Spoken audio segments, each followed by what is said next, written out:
It's Friday. Make that Wednesday, February 27th, Thursday, February 28th, if you're on the East Coast or across the pond or down under. And this, my friends, is Spaced Out Radio.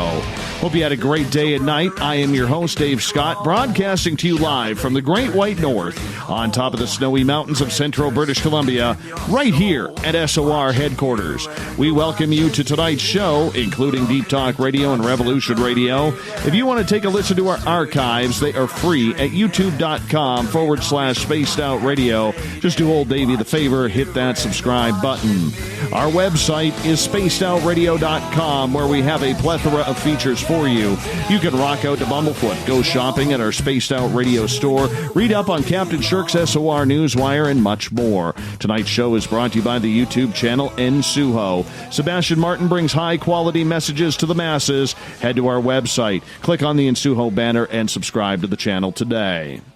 Tonight we are taking a scientific look at UFOs as the wonderment of whether or not we are alone in this universe has become a hot-button topic with many people. So let's take a look at it. How has potential alien contact helped mankind evolve? Has it even happened? And the contact, if we believe it's been made, how do we know it's not our future selves paying us a visit? Is it possible? Why not? Dr. Michael P. Masters is a professor of biological anthropology at Montana Tech in Butte, Montana. He received a PhD in anthropology from The Ohio State University in 2009, where he specialized in hominin evolutionary anatomy, archaeology, and biomedicine. Over the years, Dr. Mike has studied physics and astronomy at Ohio University, with further undergraduate and graduate coursework in astrobiology, statistics, astronomy, and physics, as well as a perennial view of developments in modern physics regarding time and time travel.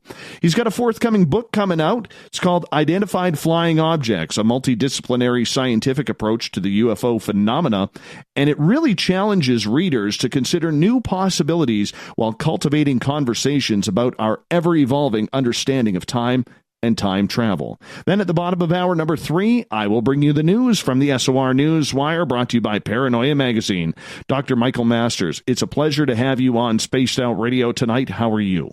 Doing great. Thanks so much for having me. It's very good to have you. And I got to compliment you, my friend, because there's not a lot of people with your educational background looking into the field of ufology. So to have somebody like you join the likes of people like Chris Cogswell, the retired Stanton Friedman, people like that, taking this subject seriously, good on you for doing that. Yeah, I think it's important. I really think it's important for science to take a deep look at this and really consider all the possibilities. So I appreciate that. Not a problem. Not a problem. How did you get involved with UFOs? We know your educational background, which I just read off, but what made you so intrigued about this topic? Well, I mean, it started when I was actually really young. I was meant to be in bed late one night. My parents had some friends over, and I crept down the stairs and overheard a really strange story about a UFO sighting that my father once had. And just really piqued my interest. I asked him some questions the next day. Didn't really get much information out of him at all. But he did get a book, Communion by Whitley Strieber. And I remember seeing that book on the shelf and kind of had this mental image creep into my mind, where it was sort of that alien creature in the context of, an early hominin or a chimpanzee-like creature, and then us sort of in the middle of this mental image. And it sort of solidified or brought together this notion long before I had any understanding of evolution or even basic biology. I was 8 years old, for God's sakes. But looking into it further, just it really kind of set me on a path, I guess, that led me into college even. I had to decide if I wanted to really go down the physics road or the human evolution road. And obviously I picked the latter of the two. And really got the chance to look into it in a very deep and multifaceted way. Spent the last 7 years working on this book and trying to pull current knowledge and current evidence from all of these different fields, primarily anthropology, obviously, physics, astrobiology, and astronomy, to present as much evidence as possible for what what seems to be the most parsimonious explanation, that these are indeed our future human selves coming back through time to basically study us in their own evolutionary past. Now, when you look at things, how far or how hard was it for you to believe that the UFO phenomenon was real? Well, I mean, knowing my father, it wasn't too hard. He's never really been one to embellish or make things up. So I kind of started off with, a personal experience. I mean, it wasn't me, obviously, but knowing someone personally who I was sure wasn't making that up. Obviously, I grew up looking at the same things as everybody else alive today. We've been force-fed this mindset of how everybody is just a crazy, half-drunk backwoods hick that gets picked up and anally probed. I mean, it's the same narrative over and over.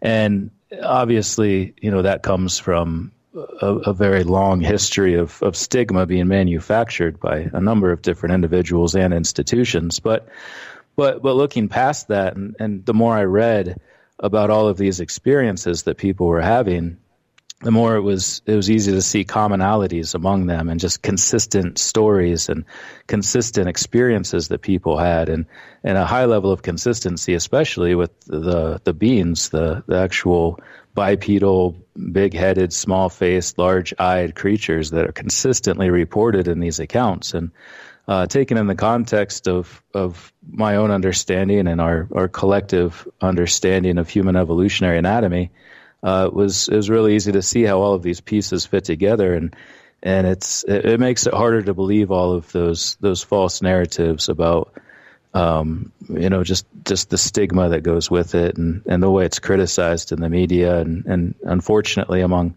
certain members in the scientific community as well. So just the more I looked into it, the more I came to understand that these are just normal people that have had a very extraordinary experience. And even though I haven't had one myself, I recognize that there's something real going on here. There is a phenomenon that needs to be explored in more detail.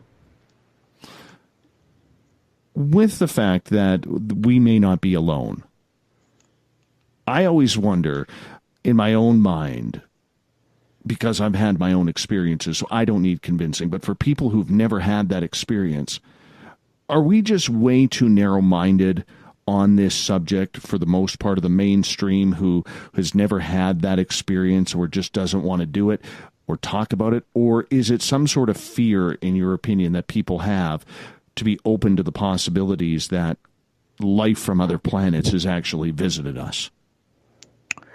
That's an important question. I mean, I think it's different for everybody. But generally speaking, the sense that I get is that there's just this overarching stigma associated with the phenomenon. And what's been great about coming out with this over the last 6 months or so, and really starting to talk about it and have conversations with people, is just how many people there are that are really truly interested in this phenomenon, that have had an experience, or the vast majority who have not, but still recognize its legitimacy. And most of them seem to kind of be speaking out of a fear of persecution, almost, that people are looking down on them. And as someone who's openly talking about it and writing a very scientific book about it, I feel like they've been coming to me, and like people I've known for a long time that I never had any idea that they even had an interest in this, but having I guess some sort of avenue, a person to talk to about it and to share their ideas and their experiences, has sort of demonstrated to me that there's a lot of people like that. I mean, obviously this is anecdotal, but you look at polls, you look at numerous polls that have been done, and there's a majority of people who do believe this is a real phenomenon, and more that feel like it should be investigated further, but that there's just something holding it back. And honestly, if you look at the history of it, there's been so many institutions and individuals who were put to the task of not only quelling interest in the subject, but also creating that stigma. You had Project Grudge, you had Project Sign, Project Blue Book. Project Grudge, especially the stated mission, was to quell mounting fear among the general population, and to try to just get people to stop talking about it. And I think what we see today is almost a legacy of that. I mean, culture doesn't change instantly. It takes a counterbalancing force. It takes countermeasures to go against that cultural inertia.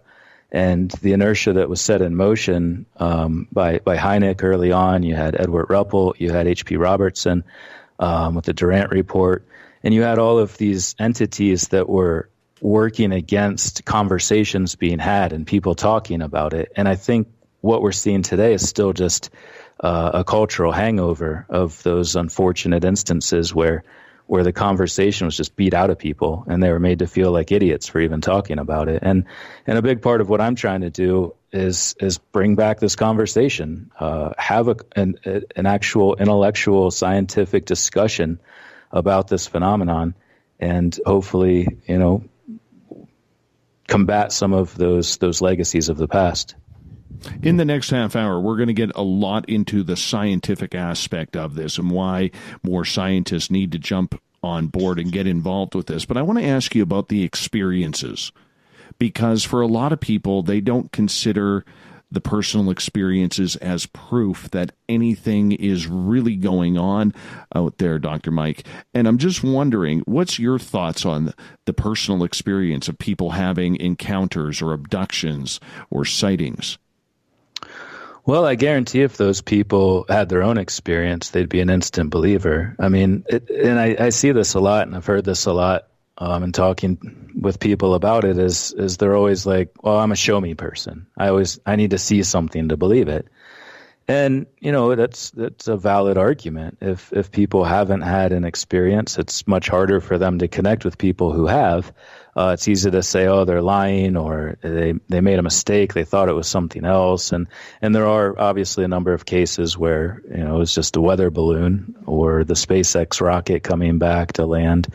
There's a lot of things that can be confused for sightings, but the experiences people are having and the details with which they describe these experiences, and like I said earlier, just the overlap among them, the consistency among them, makes it very, very difficult in my mind to discount those. And in writing this book, I mean, the main focus has been on the evolutionary anatomy, the cultural evolution, the technology, and how our relationship with the environment and how our culture and biology have changed over time, and obviously the physics and the astrobiology. But, you can't ignore what these people are saying either. And I feel that even though it's not hard evidence, it's circumstantial evidence, with a question this big and with a phenomenon this complex, that needs to be considered. And I think it's important that we listen to people and listen to their testaments, their testimonies, and in order to really wrap our heads around this, consider all of the available evidence, take a really abductive approach that considers everything and try to find the best possible explanation for it. We are talking with Dr. Michael Masters tonight on Spaced Out Radio. We are getting into identified flying objects in regards to people's experiences. Granted, there's always three sides to every story. You have your side, you have my side, and then you have the truth in the middle. Are we dismissing these days too many instances because we don't have that hardcore proof, that video, that recording, that audio, or whatever it may be, any type of scientific proof, much like we may have gotten the Falcon Lake incident or other UFO crash sites? Yeah, I think so. I mean, there's always new videos coming out, new images. I was just at the pub a couple weeks ago, and somebody caught wind that I was writing this book and came up and showed me this picture they just took of a nice mountain scene with some clouds. And when you zoom in, there's very clearly these UFO shapes just sitting right on the edge of these clouds, about 3 or 4 of them. And he was losing his mind about it. He was like, what is this? What's going on? Like, I just took this picture. I happened to zoom in when I put it on my computer and I saw this. And, there's personal experiences like that all the time where people kind of see something that's not quite right or have an actual, close encounter of the first, second, third kind. But then, even there was that New York Times article. I don't, maybe that wasn't the right media outlet, but the video that came out with the pilots, talking about this very clear unidentified craft and its ability to maneuver in ways that our modern airplanes can't. And I think that was a good step forward. I think that broke the ice for a lot of people and kind of, made them think that if these veterans of the military are able to recognize this as something different that is exciting and should be explored further, I think that helps other people get on board. And to be honest, I think to change the perception, it's going to take science. It's going to take scientists. It's going to take people who have really experienced something, who hold some sort of credentials that allow them to be vetted and validated, and that give them credentials in talking about it. So I think, there's a lot of things you see all the time. It's easier for hoaxes now with Photoshop and video editing.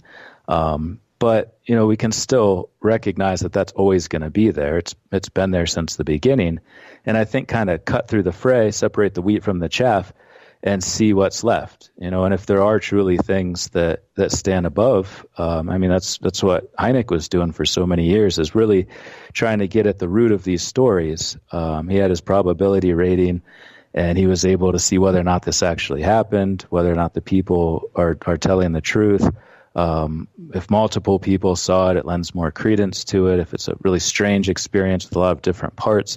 So I think if we continue that and really not just look at that, but talk about it, get past the stigma and discuss what we see in an open context with as many experts as possible, I think it might be possible to kind of move forward with some of that in the long term, at least. But in regards to the personal experience that people are having, what you are saying is we cannot detract that those situations are happening. There is vital information in those experiences, and we got to extract that vital information because we may be able to translate it into something scientifically. Absolutely. Yeah.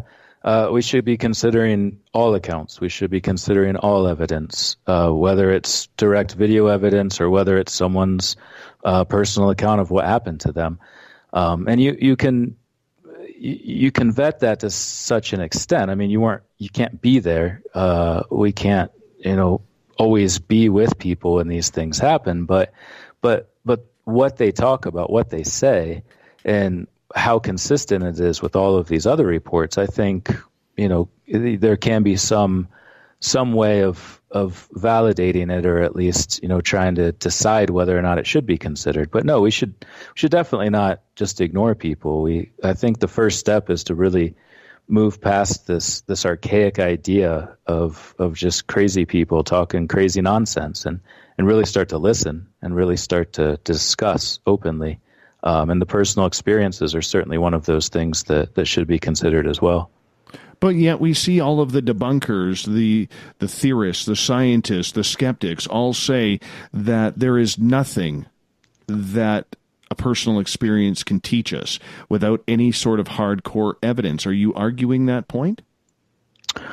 No, and I think, the elusiveness of this phenomenon is actually a good way of lending evidence to this intertemporal aspect of it.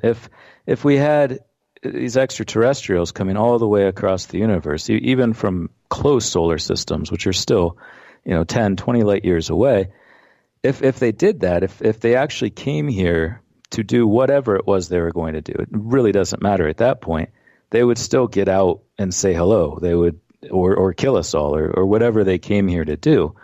But if we go back in time and we interact with our past selves, there's numerous reasons why we would be more covert in our activities and try to avoid any sort of overt contact or being enumerated in any sort of modern media form with videos and recordings and photographs. So I think it's important to recognize that the elusiveness of this phenomenon, the reason why these things aren't so easily measured and these stories that people have are somewhat hard to believe is because they're not trying to be overt in their activities. There's many aspects of the laws of physics that don't necessarily create any sort of time paradoxes. You can't change the past. We don't have to worry about the future being altered in any way. But at a time when people still don't understand what they are and what they are doing, where they come from, or more aptly, when they come from, there's danger in that. That there's a lot of uncertainty in that. And so I think the personal narrative should be considered, especially in the context of gaining insight into this phenomenon, gaining insight into what we can potentially learn about our future selves, or how we can push this conversation forward to the extent that maybe someday, we don't have to have this division between us now and us then. Maybe, it'll be as common to run into somebody from 10,000 years in the future as it is to run into somebody from a different continent now, which, even 600-700 years ago was non-existent. We didn't have that technology to cross the seas in the way that we do today. So I think anything that allows us to really focus on this situation in a different way or a more insightful way should be considered. I absolutely don't think that we should dismiss people's personal experiences simply because they weren't running a video recorder the entire time that it happened to them. We got about a minute to go with you, but on the flip side, how do you figure out what is real and what is just imagination? Oh man, that's a tough question. I don't know. I mean, reality is a pretty tangible thing, for the most part. There's obviously, a conscious, subconscious, there's dream state, there's awake state. There's certain aspects of quantum mechanics that make us question certain aspects of reality, but I don't know. I mean, I don't know how or if it's even possible to do that.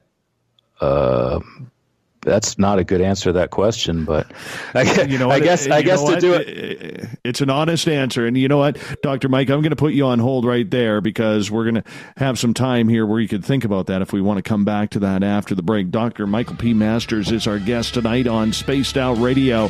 His website, I'dFlyOBJ.com.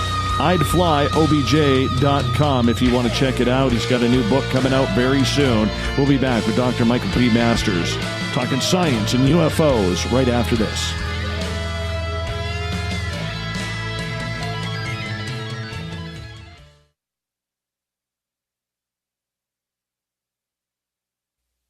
You're listening to Spaced Out Radio Live with Dave Scott on the Deep Talk Radio Network. Hi, George and Ori here. Are you ready for UFO MegaCon, the immersion event? 7 days, 8 nights, 50 new speakers, UFO military witnesses, experiencer groups, skywatches, and so much more.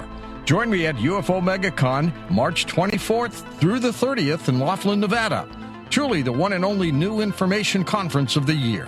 Now check it out at UFOMegaCon.com. That's UFOMegaCon.com. Are you tired of being blocked, shadow banned, or placed in jail for simply posting your thoughts on social media? Social Media Freedom can take care of that for you. Social Media Freedom is the newest and one of the best free new apps that allows you the freedom to post what you want, when you want. It takes seconds to download from your app store. Come join the tribe at Social Media Freedom. It's time to set yourself free. Heading to Vancouver and looking for a night on the town? The Moose Vancouver is the bar that never stops rocking until 2 a.m. every night. The Moose has great food with everything on the menu from $6.95 to $8.95. Fantastic, vibrant staff and rock and roll that will bring you back to when the music was real, the hair was long, and the guitars were rocking. Get your party on at the Moose Vancouver, the official party bar of Spaced Out Radio. Looking for a place to advertise at a very reasonable cost? Look no further than Spaced Out Radio. SpacedOutRadio.com has an advertising tab that you can click to check out our daily, weekly, and monthly packages to play on the radio, or our website including social media. From commercial spots to banners, we have it all. Check out our competitive pricing today. Coming soon to our website, spacedoutradio.com, is the SOR Space Travelers Club. For just $5 a month, you can get into a private area on our site where you can hang with other listeners in our chat room, post in our forum, and check out a bunch of exclusive content and store that won't be found anywhere else, including a nightly after-show party with Dave. It's going to be the best $5 a month you're going to spend. The SOR Space Travelers, only at spacedoutradio.com. Hello, this is your guitar man, Ron Bumblefoot Thal, and I have to tell you, I love the response I get for Little Brother is Watching from Spaced Out Radio fans. It's amazing how music can inspire and make people think deeper about what's going on in the supernatural world. You can head over to my website, bumblefoot.com, to check out my music, my guitar workshops, my touring, even check out some of the hot sauces that I'm working on. And make sure you keep on listening, because with Spaced Out Radio, you know Little Brother is watching. We're bringing scientific thought to the paranormal. Hi there, this is Spaced Out Radio scientist Chris Cogswell. Join me, Chris Zuger, and Dave Scott the second Wednesday of every month, where we break down the who from the woo when it comes to everything paranormal. We'll investigate and try to bring sensible answers to those straight and sometimes outlandish questions people have. Hey, not everything has an answer, but we'll do our best. Listen in to Reality Paranormal only on Spaced Out Radio.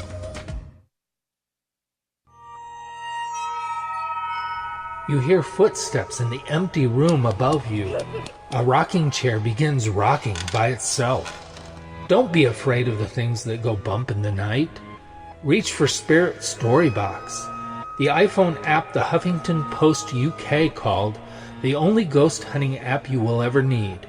Spirit Storybox. The spirits are telling their stories. Are you listening?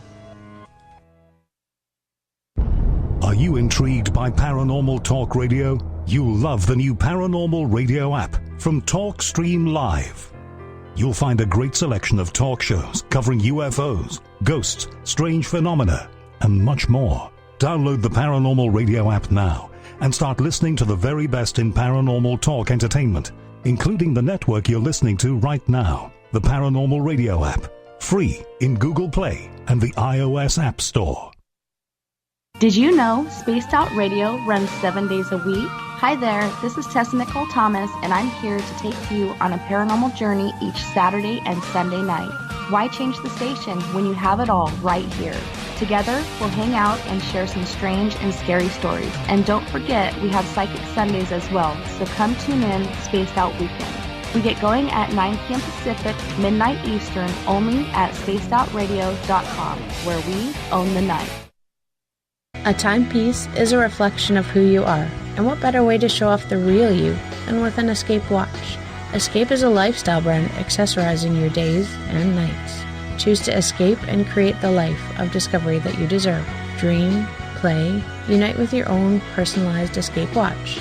Head to escapewatches.com. There is no time like the present to enjoy your escape. Use promo code SMF2017 for your 20% discount today.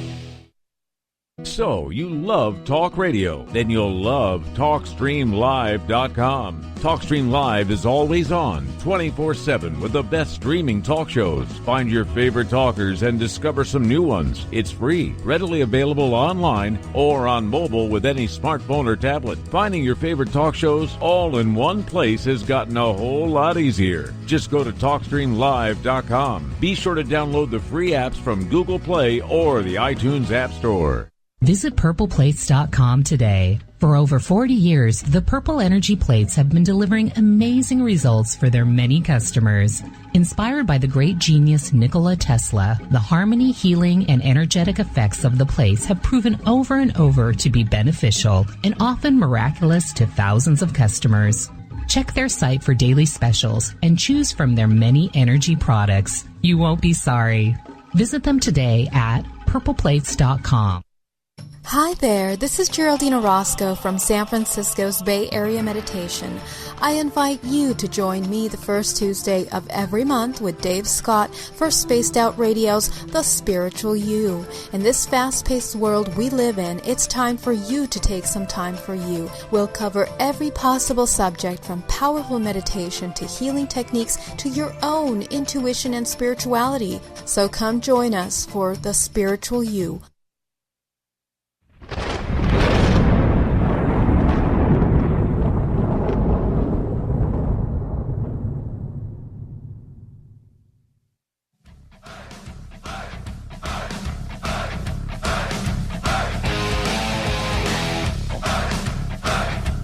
Welcome back to the second half hour of Spaced Out Radio tonight. I am your host, Dave Scott. Great to have you along for the ride, sitting in the captain's chair of SOR headquarters tonight. Remember, during the show, you can always pop on over to our website, spacedoutradio.com. Head to our store, because you'd look good in one of our jackets, one of our hoodies, one of our ball caps, you name it, we got it at the Spaced Out Radio store.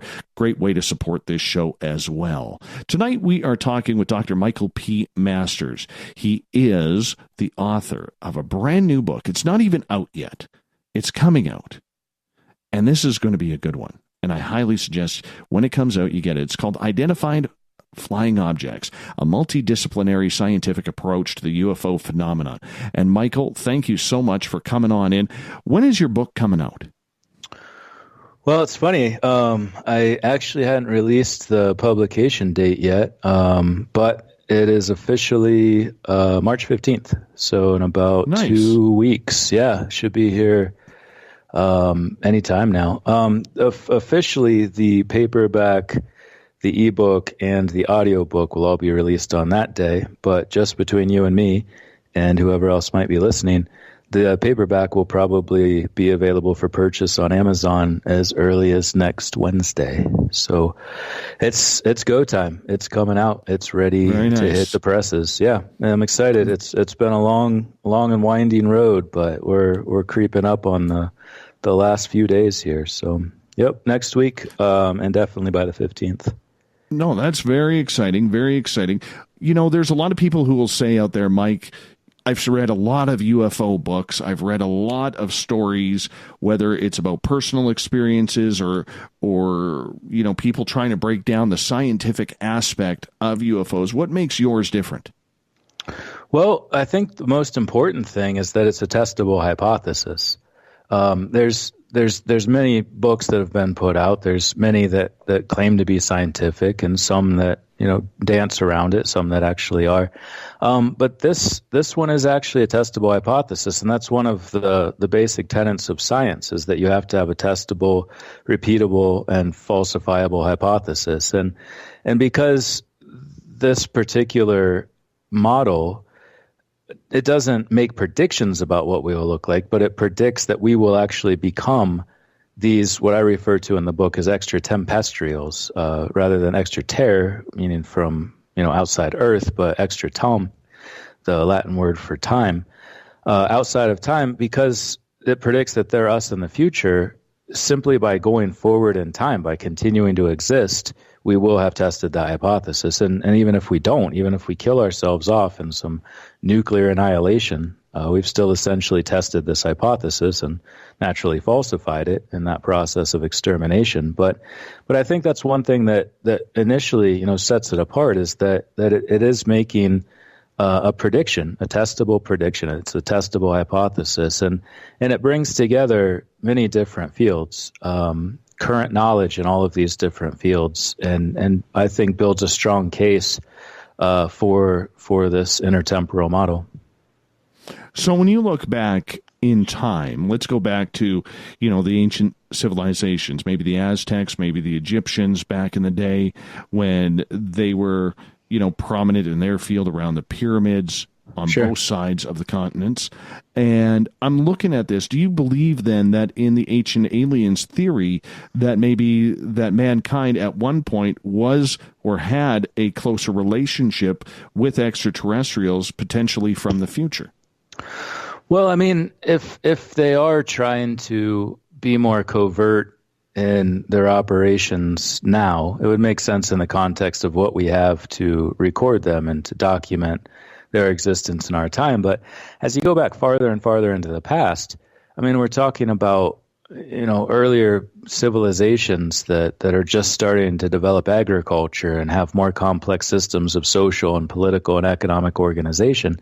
They don't really have a way to capture over the long term what those relationships are. I still don't think there was a lot of interaction. I still don't think, I certainly don't think that they were building pyramids or anything like that. You look at the evolution of technology and our systems of social organization and our progress and building larger structures and more complex societies. We definitely could have and certainly did build those things. But you go back farther in time, there are things that are a little bit suspect, and I don't think that we can just completely discount those or completely disregard them simply because, they go with this model, this extraterrestrial model, this somewhat overplayed idea that aliens have been coming here and building everything and doing everything for us.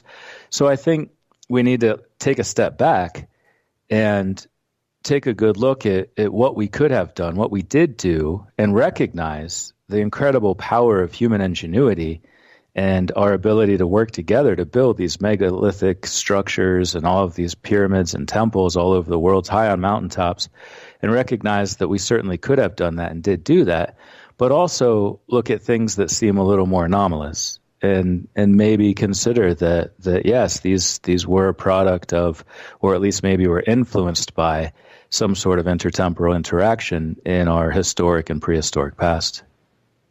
So moving towards the future, do you believe that some sort of alien contact could be actually us in the future?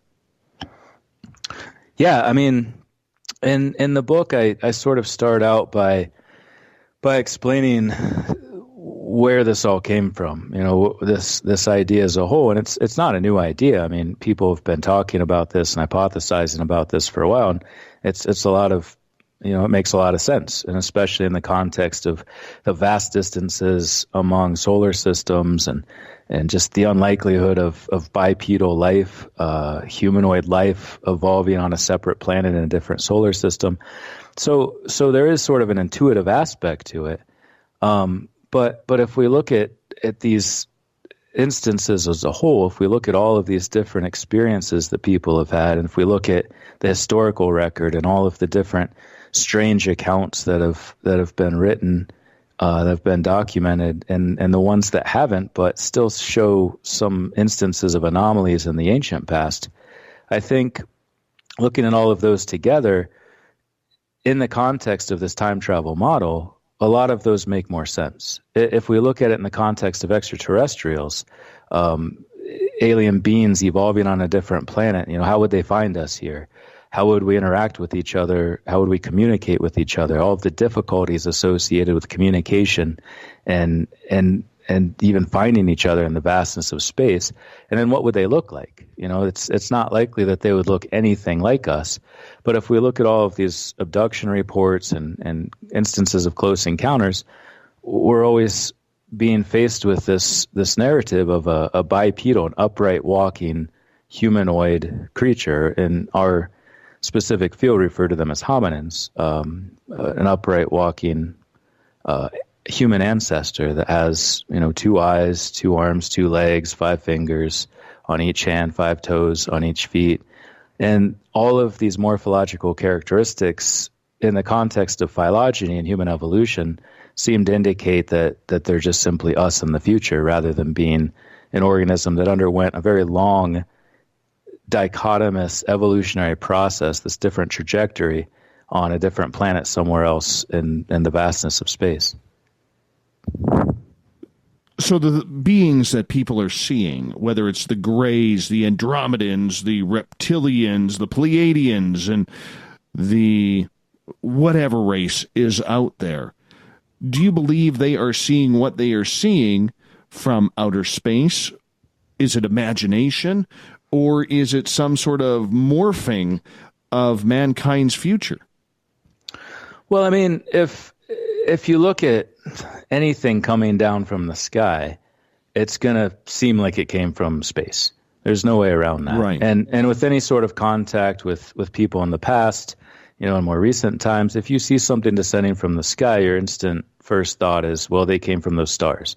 And especially at a time before we knew what stars were, before we knew how far away they were.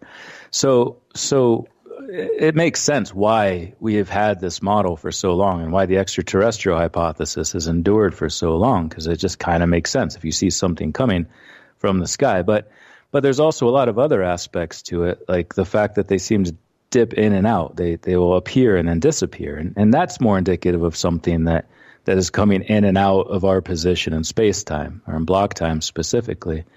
But no, I don't think that the different races, as they're described, are... Well, I actually talk about this a lot in the book because it's kind of an interesting aspect of the question.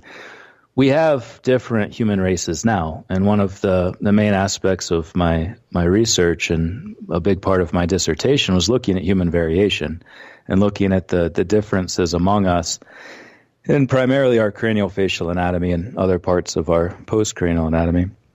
But we do see variation among humans today. So are those differences going to continue into the future, or are we seeing different snapshots in time of different human, what I like to refer to as temporal ancestry, as opposed to geographic ancestry, which is the term that we use instead of race, because race is a flawed concept for many, many different reasons. So is this an aspect of temporal ancestry where we're seeing variation because of humans from different points in our evolutionary future, or is it the same sort of geographic ancestry characteristics that we see today continued into the future as well?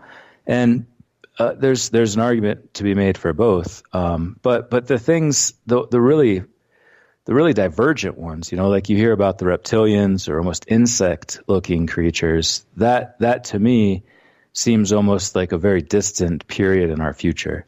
There isn't much evidence that I certainly agree that there's life on other planets. There's no doubt that life exists many, many places throughout the universe. But I think that the differences among us and what we see in these extraterrestrials is more a product of time, that it's more an aspect of how far in the future they came. If somebody came back from, say, 20 years in the future, they would look exactly like us. There's no reason to doubt that they came from 5 feet away at our present time. If they came back from even 300 years in the future, there's not much that would make us think that they came from the future at all. But as we go farther and farther into the future, in the same way that we can look farther and farther into the past, and all of the many changes that have taken place in the last 6 million years of our lineage, there's a lot of things that would make us think that they're very different. If we went back and picked up an Australopithecine 3.5 million years ago, we would probably look like a weird bug to them. We've got these big eyes and this big bulbous head, and they might liken us to some sort of insect creature as well. So yeah, I mean, rather than being a bunch of different races from different planets, it's probably more an aspect of intertemporal variation carried forward into the deep future. We are talking with Dr. Michael P. Masters tonight on Spaced Out Radio. We are talking UFOs, Identified Flying Objects, his new book coming out on March 15th. In regards to what we are seeing today and the creatures that we are seeing, just like you were saying, could you do me a favor? I would love it if you could break down what you mean by the term extraterrestrials. Right. So the dominant model, the extraterrestrial hypothesis, the root ter, meaning Earth, the term meant outside of Earth or off of Earth. So in the book, in order to not just, carry on with the theme and the model presented in the book of a time travel over a space travel hypothesis, but also to sort of buck the trend. And as we talked about at the start of the show, just how unfortunate, but how common it is for people to not want to talk about this because of the stigma that surrounds it. In changing the terms used, it's hoped that we can sort of change the narrative around it too. So throughout the book, I refer to them as IFOs instead of UFOs, which obviously goes with the title of the book. And extraterrestrial as opposed to extraterrestrial, because the evidence laid out in the book paints a picture of this being purely a time travel phenomenon and not an aspect of outside of Earth beings evolving on a different planet and coming all the way across whatever amount of space is between us and whatever planet they're imagined to be on in order to visit us. So replacing the term both helps congeal this idea of time travel, but also, hopefully, at least, sort of buck the trend of stigma that surrounds it and move past that in some way. And I think it's important. I mean, that's why Philip Morris became Altria in the recent past, because Philip Morris was getting all kinds of flack for being a tobacco company. So simply by changing their name, they've alleviated a lot of that stigma that went along with it. So it's twofold. Extraterrestrial refers to the temporal aspect of it, the time traveling component of it, while also hopefully sort of breaking away from some of the critical aspects of this phenomenon that have been imposed on it and been imposed on people that research it and talk about it. Let's turn up the woo a little bit here, as we're got about 5 minutes left before we got to go to break. Do you believe that we, whether it's some secret technology, have had people time travel? I mean, you heard the old legends of John Teeter, in his Coast to Coast interviews. You heard the stories of Andrew Bashago, who believes he was a child chrononaut, heading back to all over time in time travel. Do you buy that sort of story, or do you think that if there is any time travel going on, that there could be time travelers here right now from the future? Yeah, no, it's interesting you asked that. The more I've been talking about this, the more I've been contacted by people who claim to have interacted with time travelers. Like as I was saying earlier, if you have someone coming back from 100 years in the future, or even upwards of, I would say, a couple 1,000 years in the future, they're not going to stand out as somebody from the future. We could go back, 200 years and change our clothing and do our hair a little bit differently, and we would fit in as well. And it's been interesting. I've had people tell me that they've interacted with people in that context. I've had a couple say that, they've time traveled themselves. I can't, validate that. There's no way that I can say that that's true or not. There's all of those pictures online of, things that don't seem to fit in, but I don't know. I mean, that's the thing, is that it's important to remember about this phenomenon too, is that it's not just that us seeing them in our time, or it's not just what time period they come back to and what we see. It's not indicative of exactly the time that they came from, because there could be on the same IFO, there could be multiple individuals from different time periods collaborating on the same research project in the past, in the same way that you have mutual collaboration among individuals in the Large Hadron Collider, many different areas of science. All these people that look different from one another because they're from different geographic areas. You could also have people from different points in the future all kind of picking each other up and going back to the same time period. And that means that I guess they could pick people up from our time period too and move us about. And there's one really interesting, I know we got to take a break soon, but there's one really interesting case of an abduction report that I talk about in my book, where an individual is laying on your, standard examination table, and there's all of these big-headed, big-eyed, small-faced, bipedal creatures around him. But there's this one guy in the corner wearing a suit and tie who looks extraordinarily human and modern human in every way.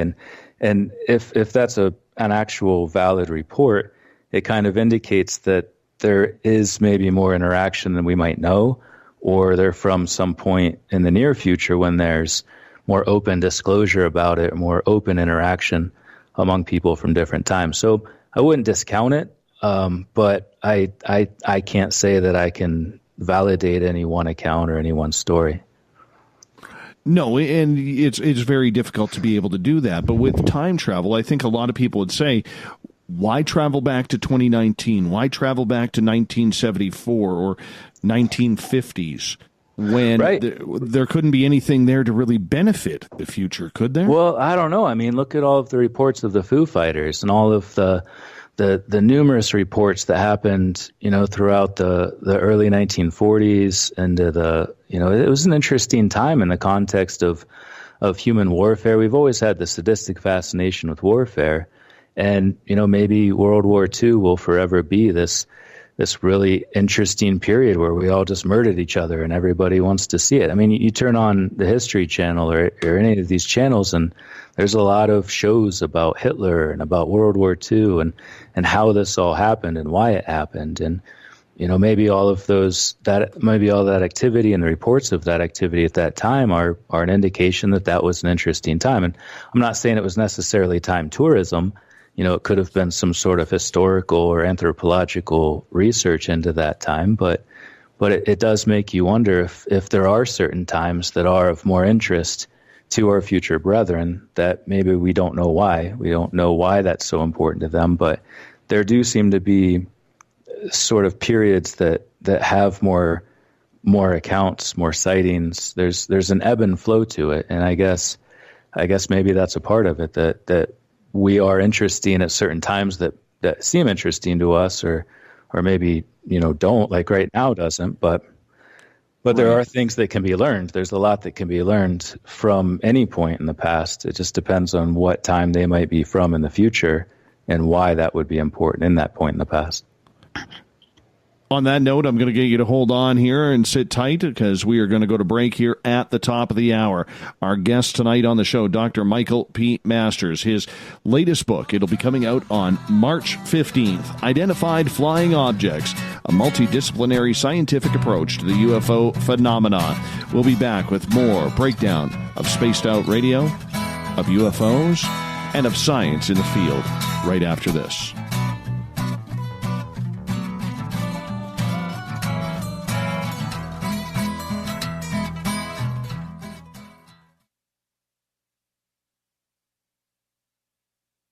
Looking for the stories of the strange and weird that you will find hard to find anywhere else? Check out the SOR Newswire on our website. Our writers, led by Captain Shirk, are scouring the world for the oddest and most bizarre stories we can find. Everything from weird crime to suspenseful and paranormal. We're working hard for you to bring you the most intriguing news of your day. Check out the SOR Newswire at spacedoutradio.com today. Every night on Spaced Out Radio, we have places for you to hang out. Hi, this is Carl. Join our SOR Space Travelers group on Facebook for live chat. On Twitter, using hashtag Spaced Out Radio. You can also join us in our Spreaker chat room. Check us out on Instagram at Dave Scott SOR. All of our archives are free on YouTube at Spaced Out Radio. By the way, I'll be watching you at your window until you do. Bye! You're listening to Spaced Out Radio Live with Dave Scott on the Deep Talk Radio Network. On the first Tuesday of every month, I encourage you to come along for a journey with me, Geraldine Orozco, on The Spiritual You. Together, we will take a look at how to access the highest expression of yourself and change your life. Consciousness, ET contact, health, and wellness, we can talk about it all. So come along for a spiritual ride with me, Geraldine Orozco, on The Spiritual You, only on Spaced Out Radio.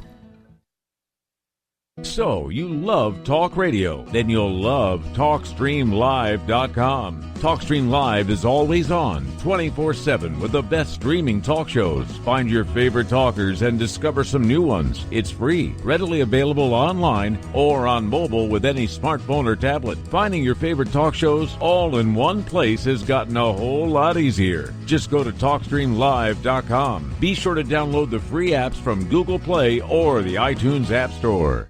The freedom to post what you want, when you want. That's the social media freedom you need. Social media freedom is the free app in your app store.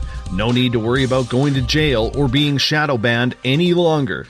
It's the freedom to say what you feel. The freedom to know Big Brother isn't watching. It's the way social media is supposed to be. Social media freedom. It's time to set yourself free. Download from your app store today. You hear footsteps in the empty room above you.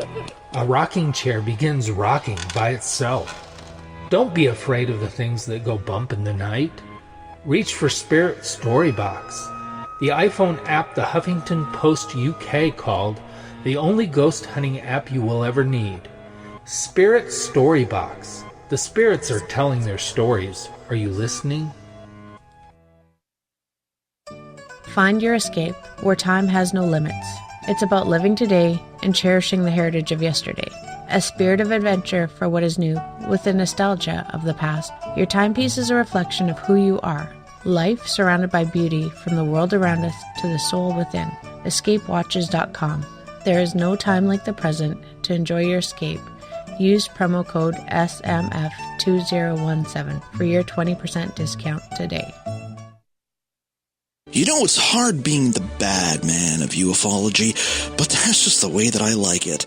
This is Chris George Zuger, and I'll be hanging out with Dave Scott and SOR scientist Chris Cogswell for Reality Paranormal, the second Wednesday of every month. And our job is to break it down and come to conclusions as to what is really going on in the supernatural world. I'd love for you to join us right here on Spaced Out Radio.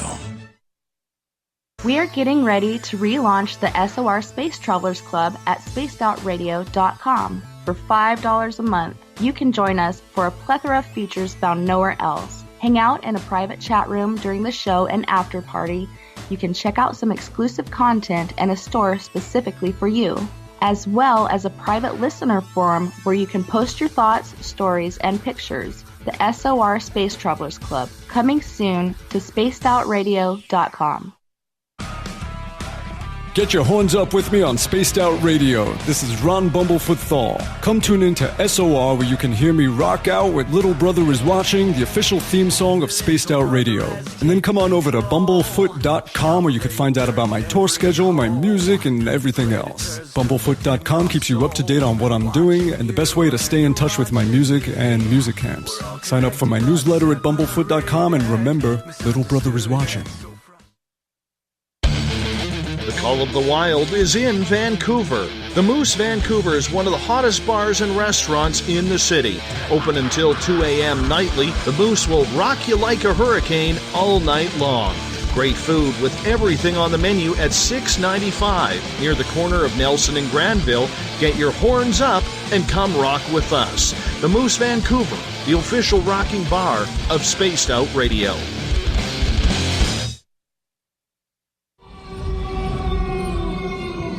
Hey, this is Canadian Paranormal Investigator Mike Moore. The third Wednesday of every month, I'll be teaming up with Dave Scott to bring you Ghosts of the Great White North. Each month, we will bring on guests to discuss their ghostly encounters. Canada is a paranormal hotbed with stories you've never heard, so we're going to bring them to you. So get comfy on your Chesterfield, grab a donut, and join us, eh? Hi, George Norrie here. Are you ready for UFO MegaCon, the immersion event? 7 days, 8 nights, 50 new speakers, UFO military witnesses, experiencer groups, skywatches, and so much more. Join me at UFO MegaCon, March 24th through the 30th in Laughlin, Nevada. Truly the one and only new information conference of the year. Now check it out at UFOMegaCon.com. That's UFOMegaCon.com.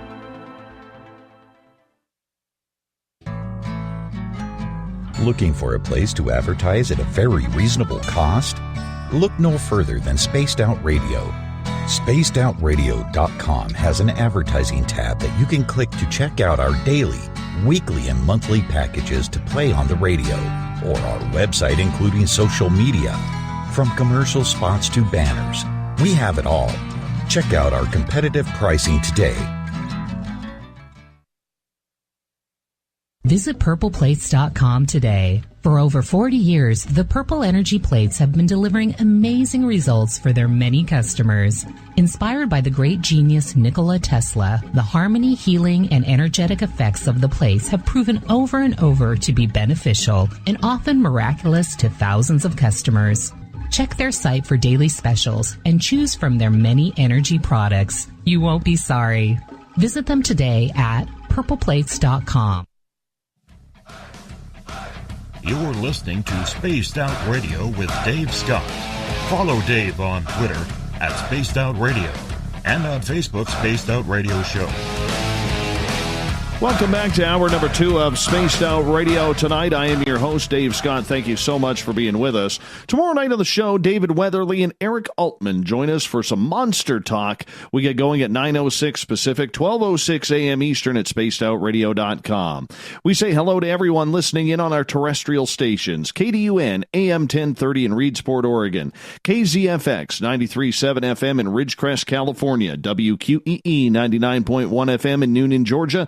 And UPRN 107.7 FM in New Orleans. On the digital side, hi to everyone listening in on Revolution Radio and Deep Talk Radio. Don't forget, you can check out all of our archives for free. Go to youtube.com/Spaced Out Radio. Just do old Davey the favor and hit that subscribe button.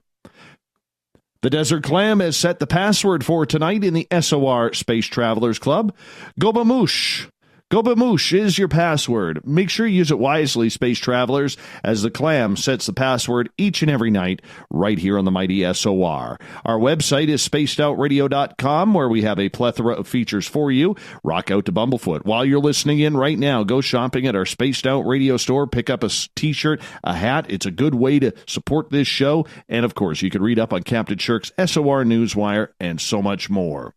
Tonight we are talking with Dr. Michael P. Masters. He is a professor of biological anthropology at Montana Tech. And, of course, he has a new UFO book coming out on March 15th, Identified Flying Objects, a Multidisciplinary Scientific Approach to the UFO Phenomenon. Michael, thank you so much for taking time tonight on Spaced Out Radio. Really appreciate your time. Absolutely. It's so great to be here. I want to kind of shift gears here a little bit, my friend, because a lot of times when it comes to science and UFOs, there's a lot of your colleagues out there that absolutely laugh at this subject. They don't want to pay any attention to it. We see it a lot in the media side of things. That's where I recognize it, having a media background. But what do we got to do, in your opinion, to get more scientists such as yourself, Chris Cogswell, and others to be more on Team UFO rather than Team BS? Yeah, I think that's a really important question. There's a lot of people calling for more scientific investigations of this phenomenon, and there's a lot of things that scientists can offer. We're not trying to mislead anyone. A lot of times we get sort of a bad rap. It goes both ways. Many individuals in the UFO community still see us as being counter to the cause, being anti anything UFO, and obviously that does happen, especially in the mainstream. And as I mentioned earlier in the show, a lot of that has to do with these early attempts at really quelling interest in the subject. And they brought scientists on these panels, like the Robertson panel for the Durant Report. J. Allen Hynek was a scientist who worked at Battelle Institute, and he was actually at Ohio State too, where I came from. So you have all of these individuals whose primary role was just to put down any sort of conversation or any sort of dialogue that could take place. And that created a divide. It created an unnecessary divide, in my opinion, and we're still feeling the effects of that. There's still a legacy of that aspect of constructing the other, pitting science against ufology or having this army of scientists come out and just beat down anybody that had an experience or that wanted to talk about it. And I think it's important to recognize that there is something going on here and that we should have more scientists looking at it. We should have people really trying to understand the nuances of these experiences and the different reports and videos and really take a look at it. And unfortunately, the first step's probably going to be just overcoming that stigma. And to some extent, I've felt that as well. I've felt a lot of support. I've been really lucky, and especially among biologists, anthropologists that kind of see what I'm arguing, that see what I'm saying. They understand this long history of human evolution. They understand that I'm not trying to make predictions about the future. I'm not trying to say what's going to happen to us in the future. I'm just trying to show that if these multi-million year trends in our evolutionary history, both cultural and biological, continue into the future, there is a strong argument to be made for how this could help explain the phenomenon. But there's so much more. There's so much on the physics side. There's so much more on the chemistry side. There's so much more on the astrobiology side. And we could really benefit from more open dialogue about it and more collaboration. But I think it's going to take, the most important thing is going to take a really solid scientific foundation. It's going to take, like I mentioned earlier, having a testable hypothesis. If we talk about whether or not there's things out in space, we can't really know that, unfortunately. There's no way to really know if that's happening or if that's how this is coming to pass. But if we look at it in the context of time and time travel and our own history, our own present, our own future, that's much more tangible. It's something that we can look at and we can understand that. So I'm not saying that we have to disregard everything. All aspects of this phenomenon and all viewpoints and all models should be considered, but there are ones that are more easy to get behind. There's ones that are more intuitive, that have sort of a more easily understandable component to them, not just among scientists, but among everyone else in the general community that is interested in this phenomenon and wants a better explanation for it. But I think it's initially going to take a really strong scientific foundation, and that's one of the main things I'm trying to do. I wrote this book for my academic peers as much as for those in the UFO community who are looking for something different, a newer, better explanation for this phenomenon. And I stand behind it. I've come out behind it. There was a time 2 or 3 years ago where I was thinking about publishing under a pseudonym, and I'm like, no, I need to stand behind my research. I need to stand behind the science, and I need to back this project and be a voice that's trying to break down this unnecessary barrier that really is just a legacy of what's been put in place over the last 50, 60 years of different institutions and individuals trying to quell discussion about this subject. Why do you think it's still quite taboo? I mean, we have astrophysicists, astrologists looking up into the stars on a daily basis, trying to figure out what is out there. We know the universe is infinite. Why do we have such a hard time believing that there could be, on a scientific level, other life forms out there, number one, but number two, that are way more technologically advanced than what we are?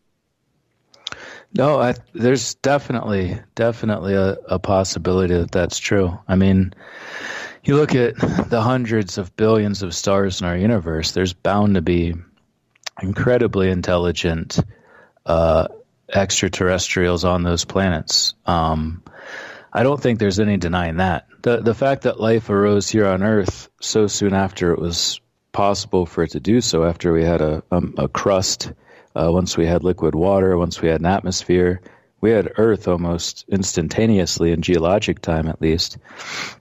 And that certainly must have happened in other places as well. And I talk about sort of the origins of life and the context of some really interesting recent models coming out of research in chemistry and astrobiology, like how that would happen. What is it about these entropy reducers that encourages them to grow and form and to reproduce in life forms on these different planets? There's no doubt that that's happened elsewhere in the universe. The case made in the book paints a picture, at least lends evidence to this idea that it would be very difficult for them to have ever had the same evolutionary trajectory as ourselves because of all of the unique things that have happened on this planet, the unique chemistry, the unique elements, the unique atmosphere, the distance from our sun, the unique gravity that we have here, and all of these other exoplanets are a testament to that. The Kepler missions found numerous exoplanets, ones in the habitable zone of their star even, that could support life and probably do support life. But whether or not they could ever evolve something that would be a bipedal creature that has the same physiology as ourselves, with the bilateral symmetry and the tetrapod, the 5 fingers, 5 toes on each hand and leg, the eyes, the brain, the mouth, all in the same place. I think it's important to separate those two and to recognize that, yes, there is definitely life on other planets, but we also have this problem where we talk about these different solar systems almost as if we're all in the same cul-de-sac, in a suburb of a major city. We're all just right down the street from each other. We can pop over and say hello whenever we want, but that's not the case. We live in a massive, massive universe. Even our galaxy, which is one of thousands, millions of galaxies, we're separated. The stars within it are separated by hundreds of thousands of light years. So I think it's important to recognize that, yes, life is out there. There's a lot of opportunities for that to have happened, and it certainly has happened. But in talking about the UFO phenomenon, I think it's also important to recognize the limitations of the extraterrestrial hypothesis and the limitations especially associated with getting anything that would look or act like us or be able to speak our languages or have the ability to learn our languages and then just show up and speak them to us, usually with telepathy, which I also talk about in the book. So I think we definitely need to recognize that. We need to recognize that there's life out there, but also understand that this phenomenon, maybe that's not the best explanation for it, that maybe the extraterrestrial hypothesis, it does have some pitfalls, it does have some holes, and maybe we should look at other models in the context of that one and others as well, extra-dimensionality and other things too.